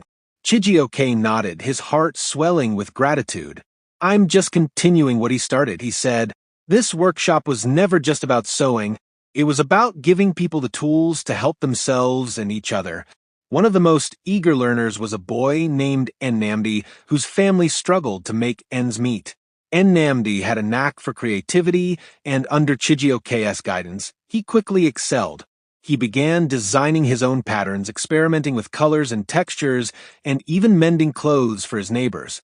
One day, as Nnamdi worked on a particularly intricate design, Chijioke watched him with pride. "You remind me of Adebanjo," he said. "He would have loved to see your talent." Nnamdi beamed. "I want to be like him," he said. "Not just a tailor, but someone who helps people." Chijioke placed a hand on the boy's shoulder. "You already are," he said, "and you'll keep getting better. Just remember, sewing is more than a skill, it's a way to bring people together." The workshop's impact began to ripple through the village. People started to value not only the clothes they wore, but also the effort and care that went into making them. Mothers repaired their children's torn garments instead of discarding them. Fathers learned to patch their work clothes. Even the children took pride in their new abilities, showing off the small items they had sewn. Kolechi, who had become one of the workshop's most dedicated supporters, often stopped by to help. Though he wasn't skilled with a needle, he found other ways to contribute, like organizing supplies and cleaning the workspace. He saw his involvement as a way to atone for his past mistakes, and the villagers noticed his transformation. "You're different now," Musa said to Kalechi one afternoon as they worked together to fix a broken shelf in the workshop. Kalechi nodded, a faint smile on his face. "I think we all are," he replied. "Adebanjo showed us a better way to live, even if we didn't realize it at first. I'm just trying to live up to his example." Musa clapped him on the back. "You're doing well, Kalechi. He'd be proud." As the weeks turned into months, the workshop became a symbol of the village's resilience and unity. It was a place where people came not just to learn, but to connect, to share stories, and to support one another. The lessons they learned there extended beyond sewing. They were lessons in kindness, patience, and the power of community. One evening, as the workshop emptied and the last rays of sunlight streamed through the window, Chijioke sat alone at the sewing machine. He ran his fingers over the worn wooden table, feeling the grooves left by Adebanjo's hands. He thought about how much had changed since his mentor's passing and how much more there was still to do. "I hope I'm making you proud, Master Adebanjo," he whispered. "Thank you for everything you taught me." The sewing machine hummed softly as Chijioke returned to his work, his stitches precise and steady. Outside, the village thrived, bound together by the threads of a legacy that continued to grow stronger with each passing day. As the village continued to heal and thrive under the influence of Adebanjo's teachings, the villagers decided to celebrate their progress and honor his memory in a new way. They proposed a festival, an annual event to showcase the skills, unity, and generosity that Adebanjo had inspired. It would be called the Festival of Threads, a tribute to the tailor who had woven their community together. The idea was met with enthusiasm, and preparations began immediately. Chijioke and Musa took charge of organizing the event, with help from Ebele, Aisha, and Kalechi. Each villager contributed in their own way, reflecting the spirit of collaboration that Adebanjo had always encouraged. The festival would feature sewing competitions, a display of garments made by the villagers, and a marketplace where people could trade or donate clothing. It would also include storytelling sessions, where villagers could share their favorite memories of Adebanjo and reflect on the lessons he had taught them. As the festival day approached, the village was alive with activity. Children painted banners and signs, while adults worked on sewing intricate designs to display during the event. The blacksmith crafted a special commemorative plaque for the occasion, engraved with the words, "In honor of Adebanjo, whose threads of kindness bind us all." On the morning of the festival, the village square was transformed into a vibrant celebration of color and creativity. Stalls lined the streets, filled with handmade garments, quilts, and accessories. Strings of colorful fabric hung between the houses, fluttering gently in the breeze. At the center of the square stood a stage adorned with flowers and a portrait of Adebanjo painted by one of the children. Musa opened the festival with a heartfelt speech. "This day is a celebration of everything Adebanjo stood for," he said, his voice carrying across the square. "Kindness, humility, and the power of community. Let us honor him by living out these values, not just today, but every day." The crowd erupted into cheers, and the festival began. The sewing competition was one of the highlights of the event. Chijioke served as a judge, alongside Ebele and Aisha. Participants of all ages showcased their skills, crafting everything from simple handkerchiefs to elaborate dresses. The creativity on display was a testament to how much the villagers had grown since Adebanjo's passing. One young boy, Nnamdi, stole the show with a vibrant quilt he had designed and sewn himself. Each square of the quilt represented a story from the village: a patch of blue for the well, a bridge embroidered in brown thread, and a tiny schoolhouse stitched with yellow and green. The center square featured a needle and thread, symbolizing Adebanjo's legacy. When Nnamdi was announced as the winner, the crowd erupted in applause. He stood on the stage, holding his quilt proudly. "I made this to show how much Master Adebanjo means to all of us," he said. He taught us how to stitch things together, not just fabric, but our lives. Tears filled the eyes of many in the audience, and Musa stepped forward to present Nnamdi with a special prize, Adebanjo's old sewing shears, polished and gleaming. These belonged to Master Adebanjo, Musa said, placing the shears in Nnamdi's hands. May they remind you of the importance of every stitch you make. The boy nodded solemnly, his small hands clutching the shears tightly. Thank you, he said. I'll use them to keep his legacy alive. As the day continued, the storytelling session became another highlight. Villagers took turns on the stage, sharing anecdotes and lessons they had learned from Adebanjo. Amaka spoke of the time he had anonymously provided medicine for her sick child. Kulechi shared how Adebanjo's forgiveness had inspired him to change. Each story painted a vivid picture of a man who had touched countless lives with his quiet generosity. Toward the evening, the festival culminated in a symbolic activity. A large quilt had been set up in the center of the square, with each villager contributing a square of fabric. The quilt was a patchwork of colors and patterns, each piece representing a unique story or aspect of the village. As the final square was sewn into place, Chijioke stood before the crowd. This quilt represents everything Master Adebanjo stood for, he said, his voice steady but filled with emotion. Each piece is different, but together they form something beautiful and whole. That's what he taught us, to find strength in unity and beauty in diversity. The villagers cheered as the quilt was raised, its vibrant colors catching the last rays of sunlight. It was a fitting tribute to Adebanjo, a man who had dedicated his life to weaving the threads of his community into something strong and enduring. As the festival drew to a close, the villagers gathered around the stage for a moment of silence. Musa rang the old bell from Adebanjo's shop, its clear tone echoing through the square. In the quiet that followed, the villagers bowed their heads, their hearts filled with gratitude for the man who had brought them together. The Festival of Threads became an annual tradition, a day of celebration, creativity, and remembrance. It was a testament to the enduring impact of Adebanjo's life, a reminder that even the smallest acts of kindness could leave a lasting legacy. And as the stars filled the night sky, the villagers returned to their homes, carrying with them the lessons of the Tailor, who had shown them the true meaning of community. The Festival of Threads had left a profound impact on the village. In the weeks that followed, the sense of unity and purpose it had fostered continued to grow. The villagers, once divided by misunderstandings and prejudice, now saw each other as part of a shared tapestry, woven together by the lessons of Adebanjo's life. Chijioke's workshop became a hub of activity. People of all ages came to learn new skills, repair their clothes, and share their stories. It was no longer just a tailor's shop. It was a place of community where the values Adebanjo had lived by were practiced every day.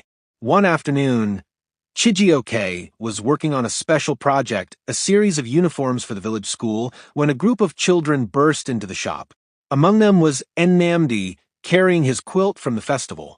The children crowded around Chijioke's work table, their faces alight with excitement. Master Chijioke, Nnamdi exclaimed, "We want to make something for the next festival. Something big, like the quilt we made together. Can you help us?" Chijioke set down his needle and smiled. "Of course," he said. "What do you have in mind?" The children exchanged eager glances before Nnamdi spoke again. "We want to make a banner," he said. "A really big one, with Master Adebanjo's name and all the things he taught us." Chijioke nodded, already envisioning the project. "That's a wonderful idea," he said. "We'll use every color of fabric we have, and each of you can design a part of it." The children cheered, and Chijioke began sketching out their ideas on a large piece of parchment. The banner would feature symbols representing the village's key landmarks: the well, the bridge, the school, and the library. At the center would be a simple needle and thread, encircled by the words, "In kindness we are united." The project quickly became a village-wide effort. Parents and elders joined the children in designing and sewing the banner, contributing their skills and ideas. Some brought fabric from old clothes, while others offered embroidery threads and buttons to add texture and detail.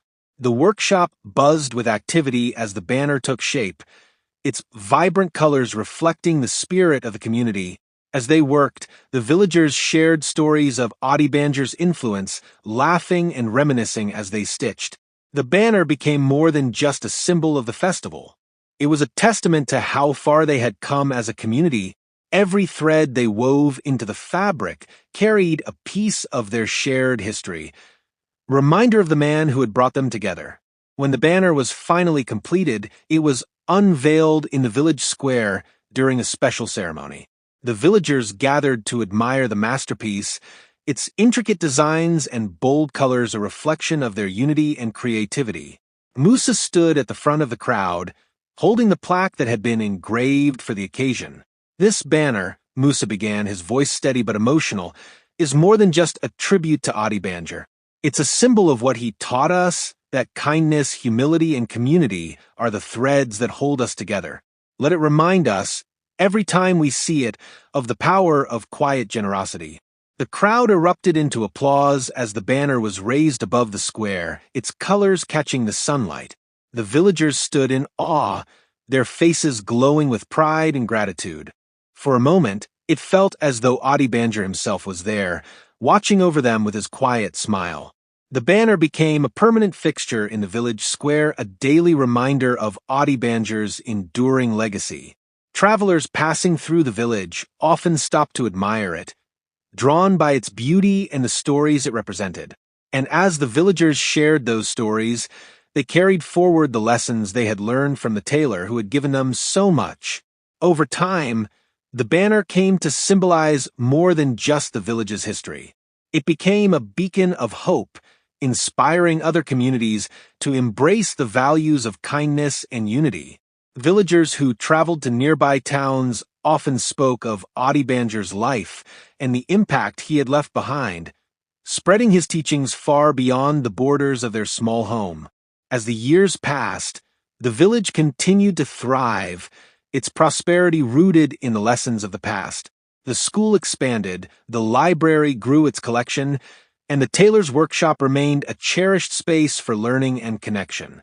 The Festival of Threads became a celebrated tradition, drawing visitors from far and wide to witness the beauty of a community bound by love and gratitude. Chijioke, now a respected elder, often found himself reflecting on the journey that had brought the village to this point. Sitting at the same work table where Adebanjo had once sewn, he marveled at how a single man's quiet acts of kindness had transformed their lives. One evening, as the sun set over the village, Chijioke sat outside the workshop, watching the children play beneath the banner. He smiled, knowing that Adebanjo's spirit lived on in every stitch, every story, and every act of generosity. Though the tailor was gone, his legacy had become a part of the village itself, woven into the fabric of their lives. In kindness, we are united, Chijioke murmured, his heart full of gratitude. Thank you, Master Adebanjo, for everything. Years passed, and the village grew stronger, thriving under the legacy of Adebanjo's quiet generosity. The children who had once been apprentices and helpers in the tailor's workshop had grown into adults, carrying forward the lessons they had learned. The tailor's teachings became a cornerstone of the village's identity, passed from one generation to the next. Chijioke, now an elder respected by all, continued to oversee the workshop. It remained a hub of activity where skills were shared, stories were told, and lives were enriched. But as time went on, he began to think about the future. He knew the workshop couldn't rest on his shoulders forever. It was time to find someone to take his place, just as Adebanjo had chosen him. One day, as he worked on repairing an old quilt, a knock came at the door.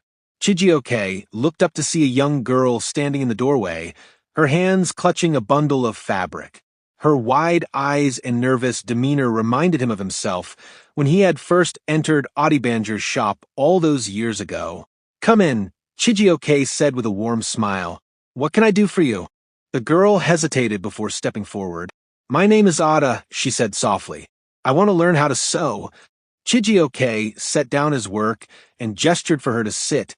"Sewing is more than just a skill," he began. It's a way to create, to give, and to connect. Are you ready to learn not just with your hands, but with your heart? Ada nodded, her determination shining through her nervousness. Yes, she said. I want to help people like you and Master Adebanjo did. Chijioke's smile widened. Then you've come to the right place. Over the weeks that followed, Ada became a regular presence in the workshop. She had a natural talent for sewing, and her enthusiasm was infectious. Chijioke taught her everything he knew, from basic stitches to intricate designs, and she quickly became one of his most promising students. But it wasn't just her skill that impressed Chijioke, it was her compassion. Ada often stayed late at the workshop repairing clothes for families who couldn't afford new ones or creating simple garments for children in need. Her actions reminded Chijioke of Adebanjo's quiet generosity, and he began to see her as the workshop's future. One evening, as the last rays of sunlight filtered through the window, Chijioke called Ada over to the work table. He handed her a small box, the same one Adebanjo had given to him years ago. This box has been passed down from one tailor to the next, he said. Inside are the tools and lessons of a man who believed in the power of quiet kindness. Now I'm passing it on to you. Ada's eyes widened as she opened the box, revealing the worn tools and swatches of fabric. She ran her fingers over them with reverence, her voice barely above a whisper. I'll take good care of it, she promised, and I'll make sure his legacy lives on. Chijioke placed a hand on her shoulder. I know you will, he said. Remember, this workshop isn't just a place to sew clothes, it's a place to mend lives. Use it to bring people together, just as Adebanjo did. Ada nodded, her heart swelling with pride and determination. She knew the responsibility she was taking on, but she also knew she wasn't alone. The lessons of Adebanjo and Chijioke would guide her, and the support of the village would sustain her. As Ada took her first steps as the workshop's new caretaker, the village rallied around her. Parents brought their children to learn from her.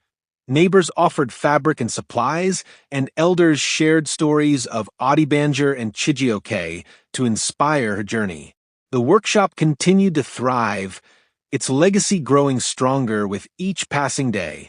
Chijioke, now content to step back and let the next generation take the lead, watched with pride as Ada made the workshop her own. She introduced new ideas, blending tradition with innovation, and her energy breathed new life into the space. Under her care, the workshop remained a symbol of unity and kindness, a place where the village came together to share, learn, and grow. One evening, as Ada worked late into the night on a new project, she paused to look around the workshop. The shelves were filled with fabric, the walls adorned with finished garments and community quilts. She thought of Adebanjo, whose quiet generosity had started it all, and of Chijioke, who had carried his teachings forward. Thank you, she whispered into the quiet room, her words a prayer of gratitude. For everything. The sewing machine hummed softly as Ada returned to her work, her stitches precise and steady. Outside, the village thrived, its people bound together by the threads of kindness and love, and though Adebanjo was long gone, his legacy endured, carried forward by the hands and hearts of those who had learned from him. In the fabric of the village's story, Adebanjo's thread remained unbroken, weaving its way through each generation, a testament to the power of quiet generosity and the lasting impact of a single humble life. Under Ada's stewardship, the tailor's workshop flourished like never before. Her blend of skill, compassion, and creativity attracted not only the villagers, but also visitors from neighboring towns. Word of the workshop's mission, helping others while teaching the art of sewing, spread far and wide, and soon, people came seeking guidance, inspiration, and even a little hope. One day, a merchant from a nearby town arrived at the workshop, intrigued by the stories he had heard. He carried with him bolts of fine fabric, the kind rarely seen in the village, and presented them to Ada. I've heard about what you're doing here, the merchant said. Your kindness has touched many lives, and I'd like to contribute. Take this fabric and use it as you see fit, whether to teach, to give, or to sell. Ada was humbled by the gesture. Thank you, she said, her voice steady but filled with gratitude. Your gift will help us reach even more people." As she stored the fabric on the shelves, an idea began to take shape. The workshop had always served the village, but what if its reach could extend further? What if the values of kindness and community that Adebanjo had instilled could inspire others beyond their borders? That evening, Ada gathered the villagers to share her vision. "The workshop has always been a place of giving," she began, standing before a group of eager faces. "But there are so many others who could benefit from what we've learned here. I think it's time to expand, not just our work, but our message." The villagers listened intently as Ada outlined her plan. The workshop would create garments to be distributed to neighboring towns, along with a letter explaining the philosophy that had guided Adebanjo's life. They would share their story and invite others to embrace the values of kindness, humility, and unity. "We'll call it the Threads of Hope," Ada said, her voice filled with determination. "Each garment we send will carry a piece of our village, a reminder that small acts of generosity can make a big difference." The villagers were inspired. They volunteered their time, skills, and resources to support the project. Chijioke, though retired from the workshop, stepped in to mentor the younger tailors and ensure the quality of the garments. Musa offered to deliver the packages to nearby towns, using his connections to spread the message even further. The workshop became busier than ever, with villagers working late into the night to prepare the first batch of garments. Each piece was sewn with care, embroidered with symbols of unity and hope. Alongside the garments, they included letters describing Adebanjo's legacy and the impact his values had on their community. When the first delivery was made, the response was overwhelming. The neighboring towns were moved by the story of the tailor, who had quietly transformed his village. They embraced the garments not just for their beauty, but for the message they carried. Some towns even began their own initiatives, inspired by the Threads of Hope. Over time, the project grew. Donations of fabric and supplies poured in from across the region, and the workshop expanded to accommodate the demand. Ada trained new apprentices, ensuring that Adebanjo's teachings remained at the heart of everything they did. The workshop became a beacon of hope, a place where generosity and creativity converged to make the world a little brighter. One day, as Ada oversaw a group of apprentices stitching a new batch of garments, she paused to reflect on how far they had come. The workshop, once a quiet space where Adebanjo had worked in solitude, was now alive with energy and purpose. Yet, at its core, it remained true to its origins, a place where lives were mended, one stitch at a time. Chijioke, now an elder who often visited the workshop, approached Ada with a smile. "You've taken what Adebanjo started and turned it into something extraordinary," he said, his voice filled with pride. Ada looked at him, her eyes shining with gratitude. "I couldn't have done it without you or without him," she replied. "Everything we've built here is because of the foundation he left us." Chijioke nodded, his gaze drifting to the old sewing machine that had once belonged to Adebanjo. "He'd be proud," he said softly, "not just of the workshop, but of you, and of how you've carried his spirit forward." The Threads of Hope project continued to grow, reaching villages and towns farther than anyone had imagined. Each garment became a symbol of unity, carrying the lessons of Adebanjo's life to places he had never seen. And though the tailor was gone, his legacy lived on in every stitch, every act of kindness, and every life touched by the workshop's work. As the sun set over the village one evening, Ada stood outside the workshop, watching the golden light bathe the square. She thought of Adebanjo, whose quiet generosity had sown the seeds of everything they had achieved. Her heart swelled with gratitude and determination. "We'll keep going," she whispered, "for you and for everyone who needs a thread of hope." Inside, the hum of sewing machines continued, a melody of purpose and love that echoed far beyond the walls of the workshop. And as the village thrived, bound by the threads of Adebanjo's legacy, they proved that even the smallest acts of kindness could weave a brighter future. As the Threads of Hope project grew, its impact began to ripple far beyond the village. The garments and letters that carried Adebanjo's legacy reached towns and villages across the region, inspiring countless people to embrace the values of kindness, humility, and community. The workshop became a symbol of what could be achieved when a community united around a shared purpose. One morning, Ada arrived at the workshop to find Musa waiting at the door, holding a letter. His face was alight with excitement. "This came for you," he said, handing it over. "It's from a village across the river, one of the places we sent the last batch of garments." Ada took the letter, her hands trembling slightly. She had received letters of thanks before, but something about Musa's expression told her this one was different. Opening it carefully, she read the words written in neat, flowing handwriting. "To the people of Adebanjo's village, we received your garments and the letter that accompanied them. We were deeply moved by the story of Master Adebanjo and the lessons he taught you. His kindness has inspired us to look at our own community and ask how we can do better for one another. Your work has sparked something remarkable here. We've begun our own initiative, creating garments and goods to share with neighboring villages. We call it the ripple effect, because your generosity has created waves that now extend beyond your village. Please know that the spirit of Adebanjo lives on, not just in your work, but in the hearts of those you've touched. Thank you for reminding us of the power of quiet kindness."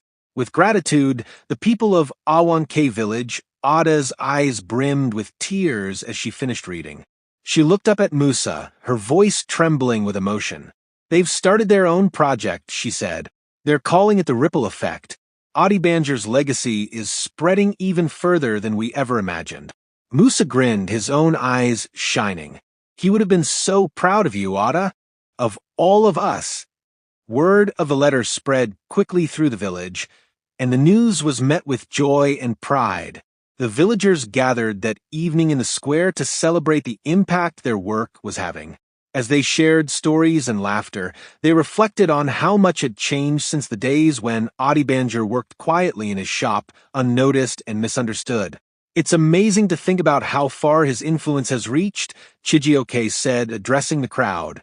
"What started as one man's quiet generosity has grown into something that touches lives across the region.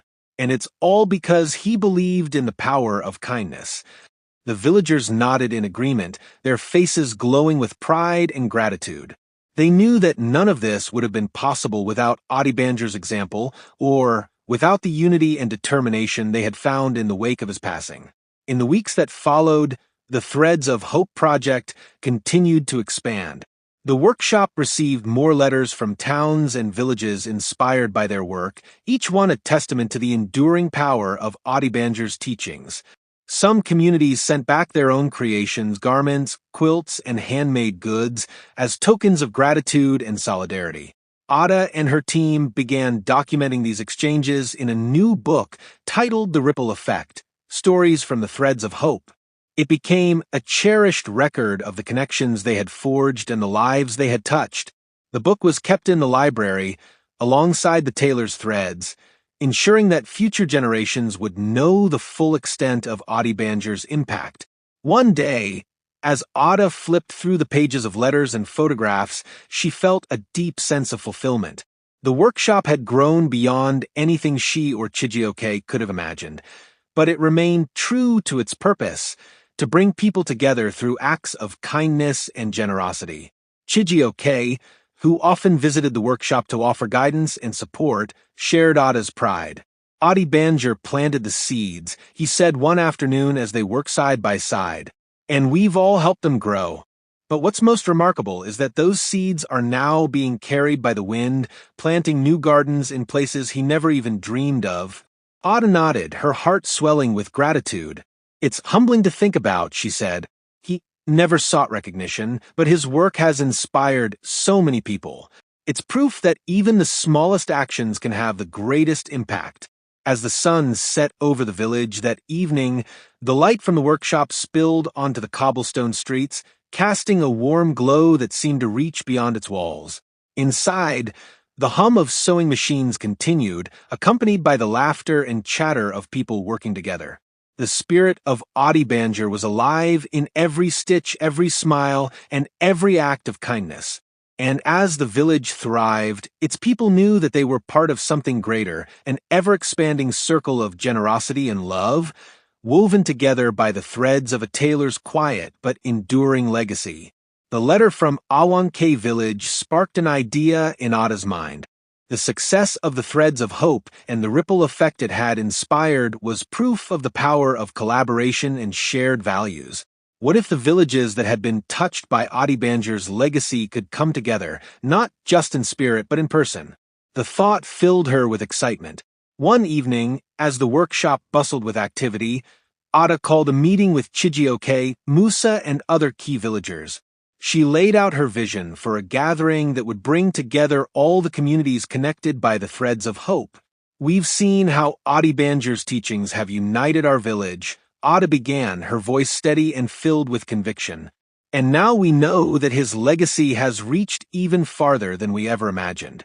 I think it's time we bring everyone together, a celebration of kindness, unity, and the impact of one man's life."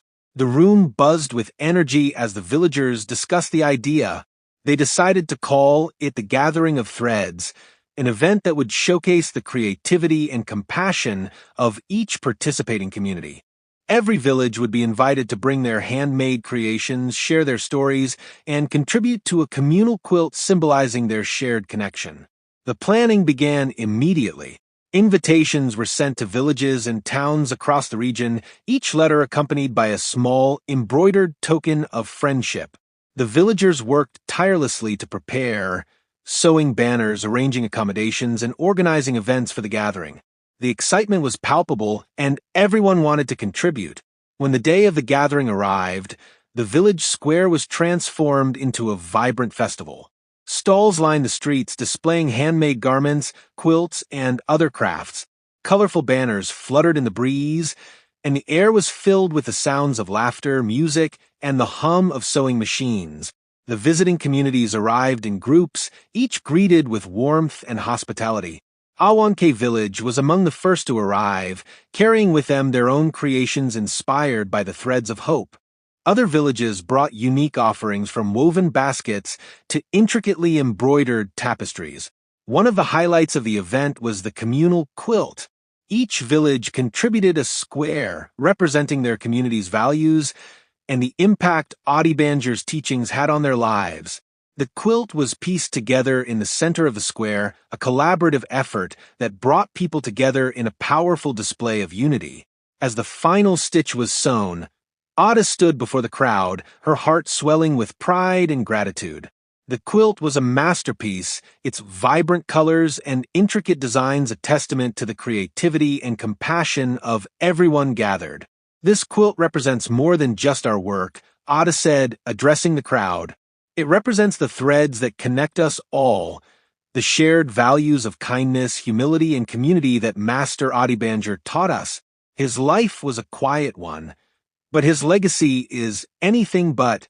The crowd erupted into applause, their faces alight with joy and admiration. Musa stepped forward, holding a candle that had been lit in the workshop earlier that day. He placed it at the center of the quilt, its warm glow symbolizing the light that Adebanjo had brought into their lives. The gathering continued late into the night, with storytelling, music, and dancing filling the square. Villagers and visitors shared meals, exchanged ideas, and forged new friendships. It was more than a celebration, it was a reaffirmation of the values that had brought them together. As the festivities wound down, Ada found a quiet moment to reflect. She stood by the communal quilt, tracing its stitches with her fingers. Each square told a story, each thread a connection that spanned villages, towns, and hearts. Chijioke joined her, his expression serene. "You've done something incredible, Ada," he said. "This gathering is proof that Adebanjo's legacy is alive and growing." Ada nodded, her voice filled with emotion. "It's not just me. It's all of us, everyone who believed in his message and chose to carry it forward." As the first rays of dawn broke over the village, the visitors began to depart, taking with them memories of the gathering and the inspiration to continue their own acts of kindness. The communal quilt was left in the village square, a permanent reminder of the connections they had forged and the legacy they were all part of. The Gathering of Threads became an annual event, drawing more participants each year. It was a testament to the enduring power of Adebanjo's life, a life that had started with quiet stitches in a small workshop and had grown into a movement that united countless communities. And as the village thrived, its people knew they were part of something extraordinary. The threads of kindness that Adebanjo had woven into their lives continued to spread, creating a tapestry of love and unity that stretched far beyond their borders. Years after the first gathering of threads, the impact of Adebanjo's legacy had grown beyond anything the villagers could have imagined.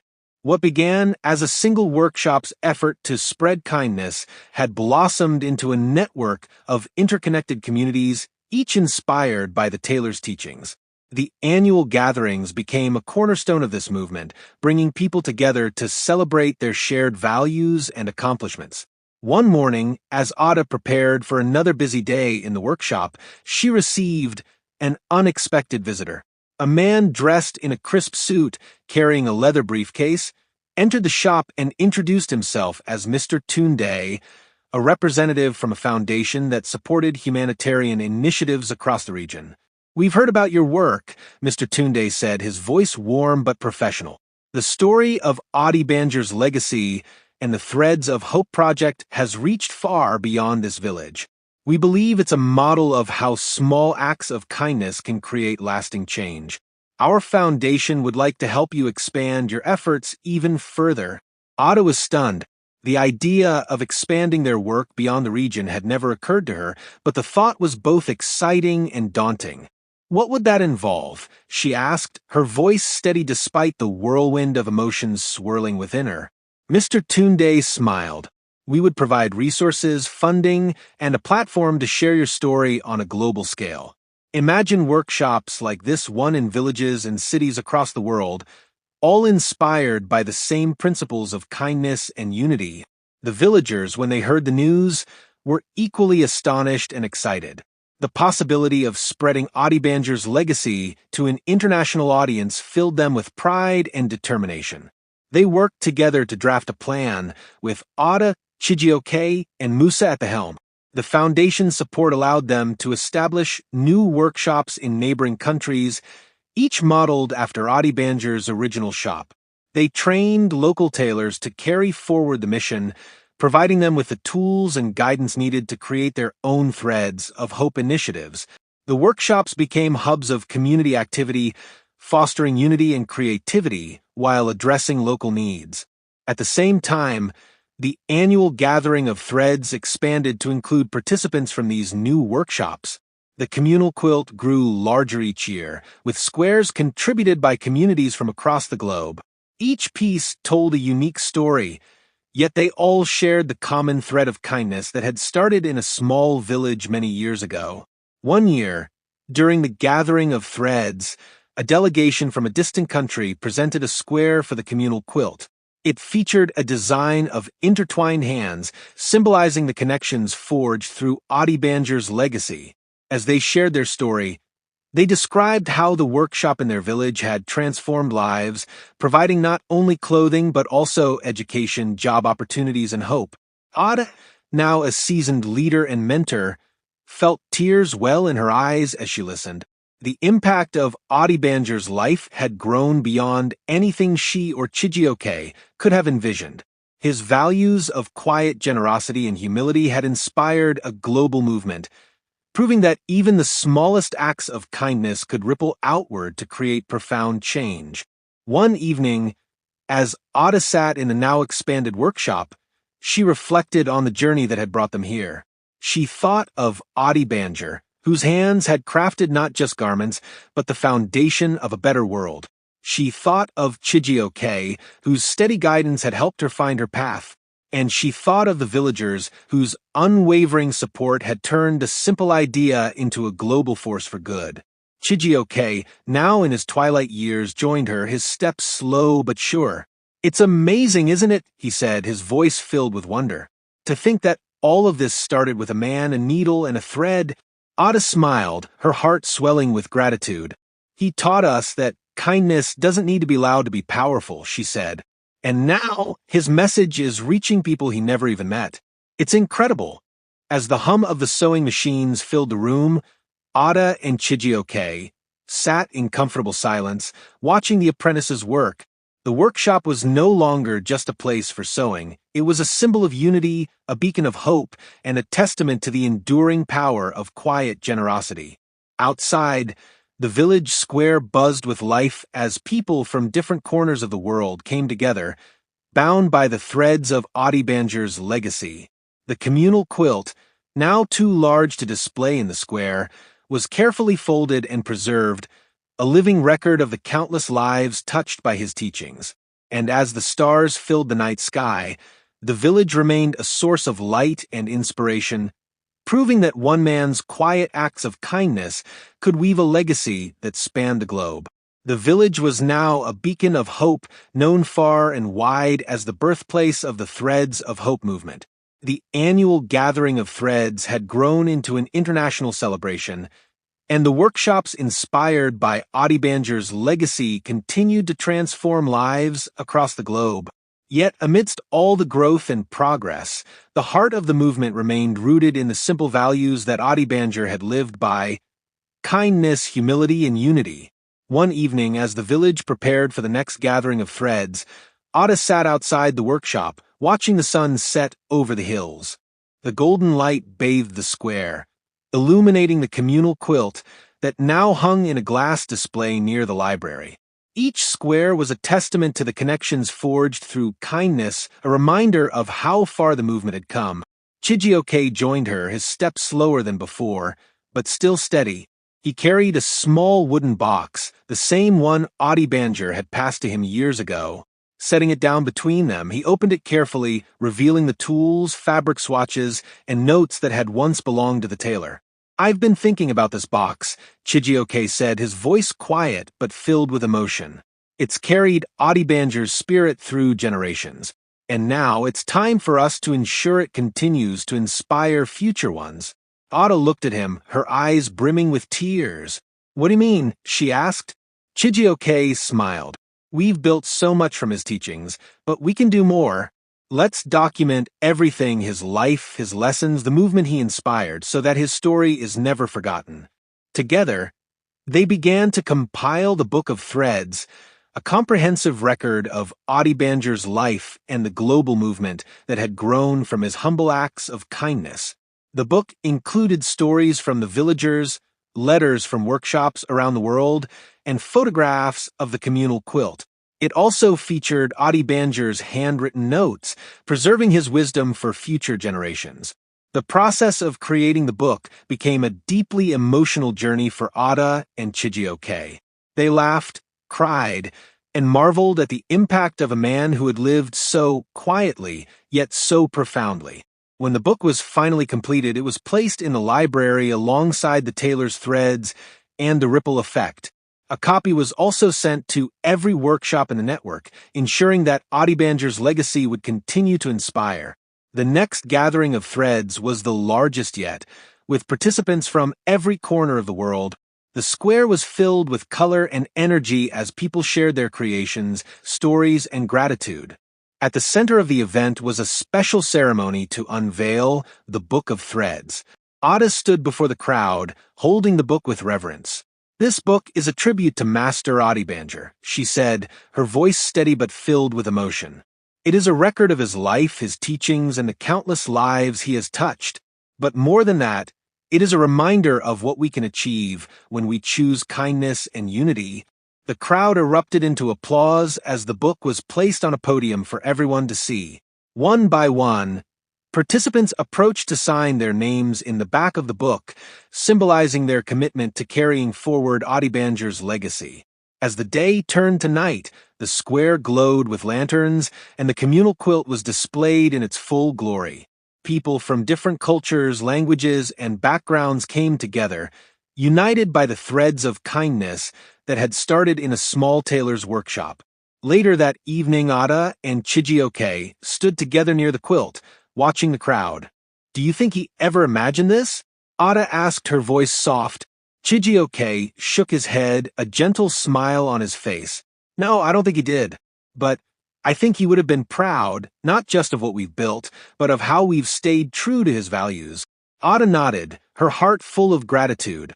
He showed us that even the smallest acts of kindness can create something extraordinary, and we'll keep weaving that legacy, one thread at a time. As the stars filled the night sky, the village remained a source of inspiration, its people united by a shared purpose. Adebanjo's life, once marked by quiet humility, had become a beacon that illuminated the path for countless others. His legacy was no longer confined to a single village. It was etched in time, a testament to the enduring power of kindness and love.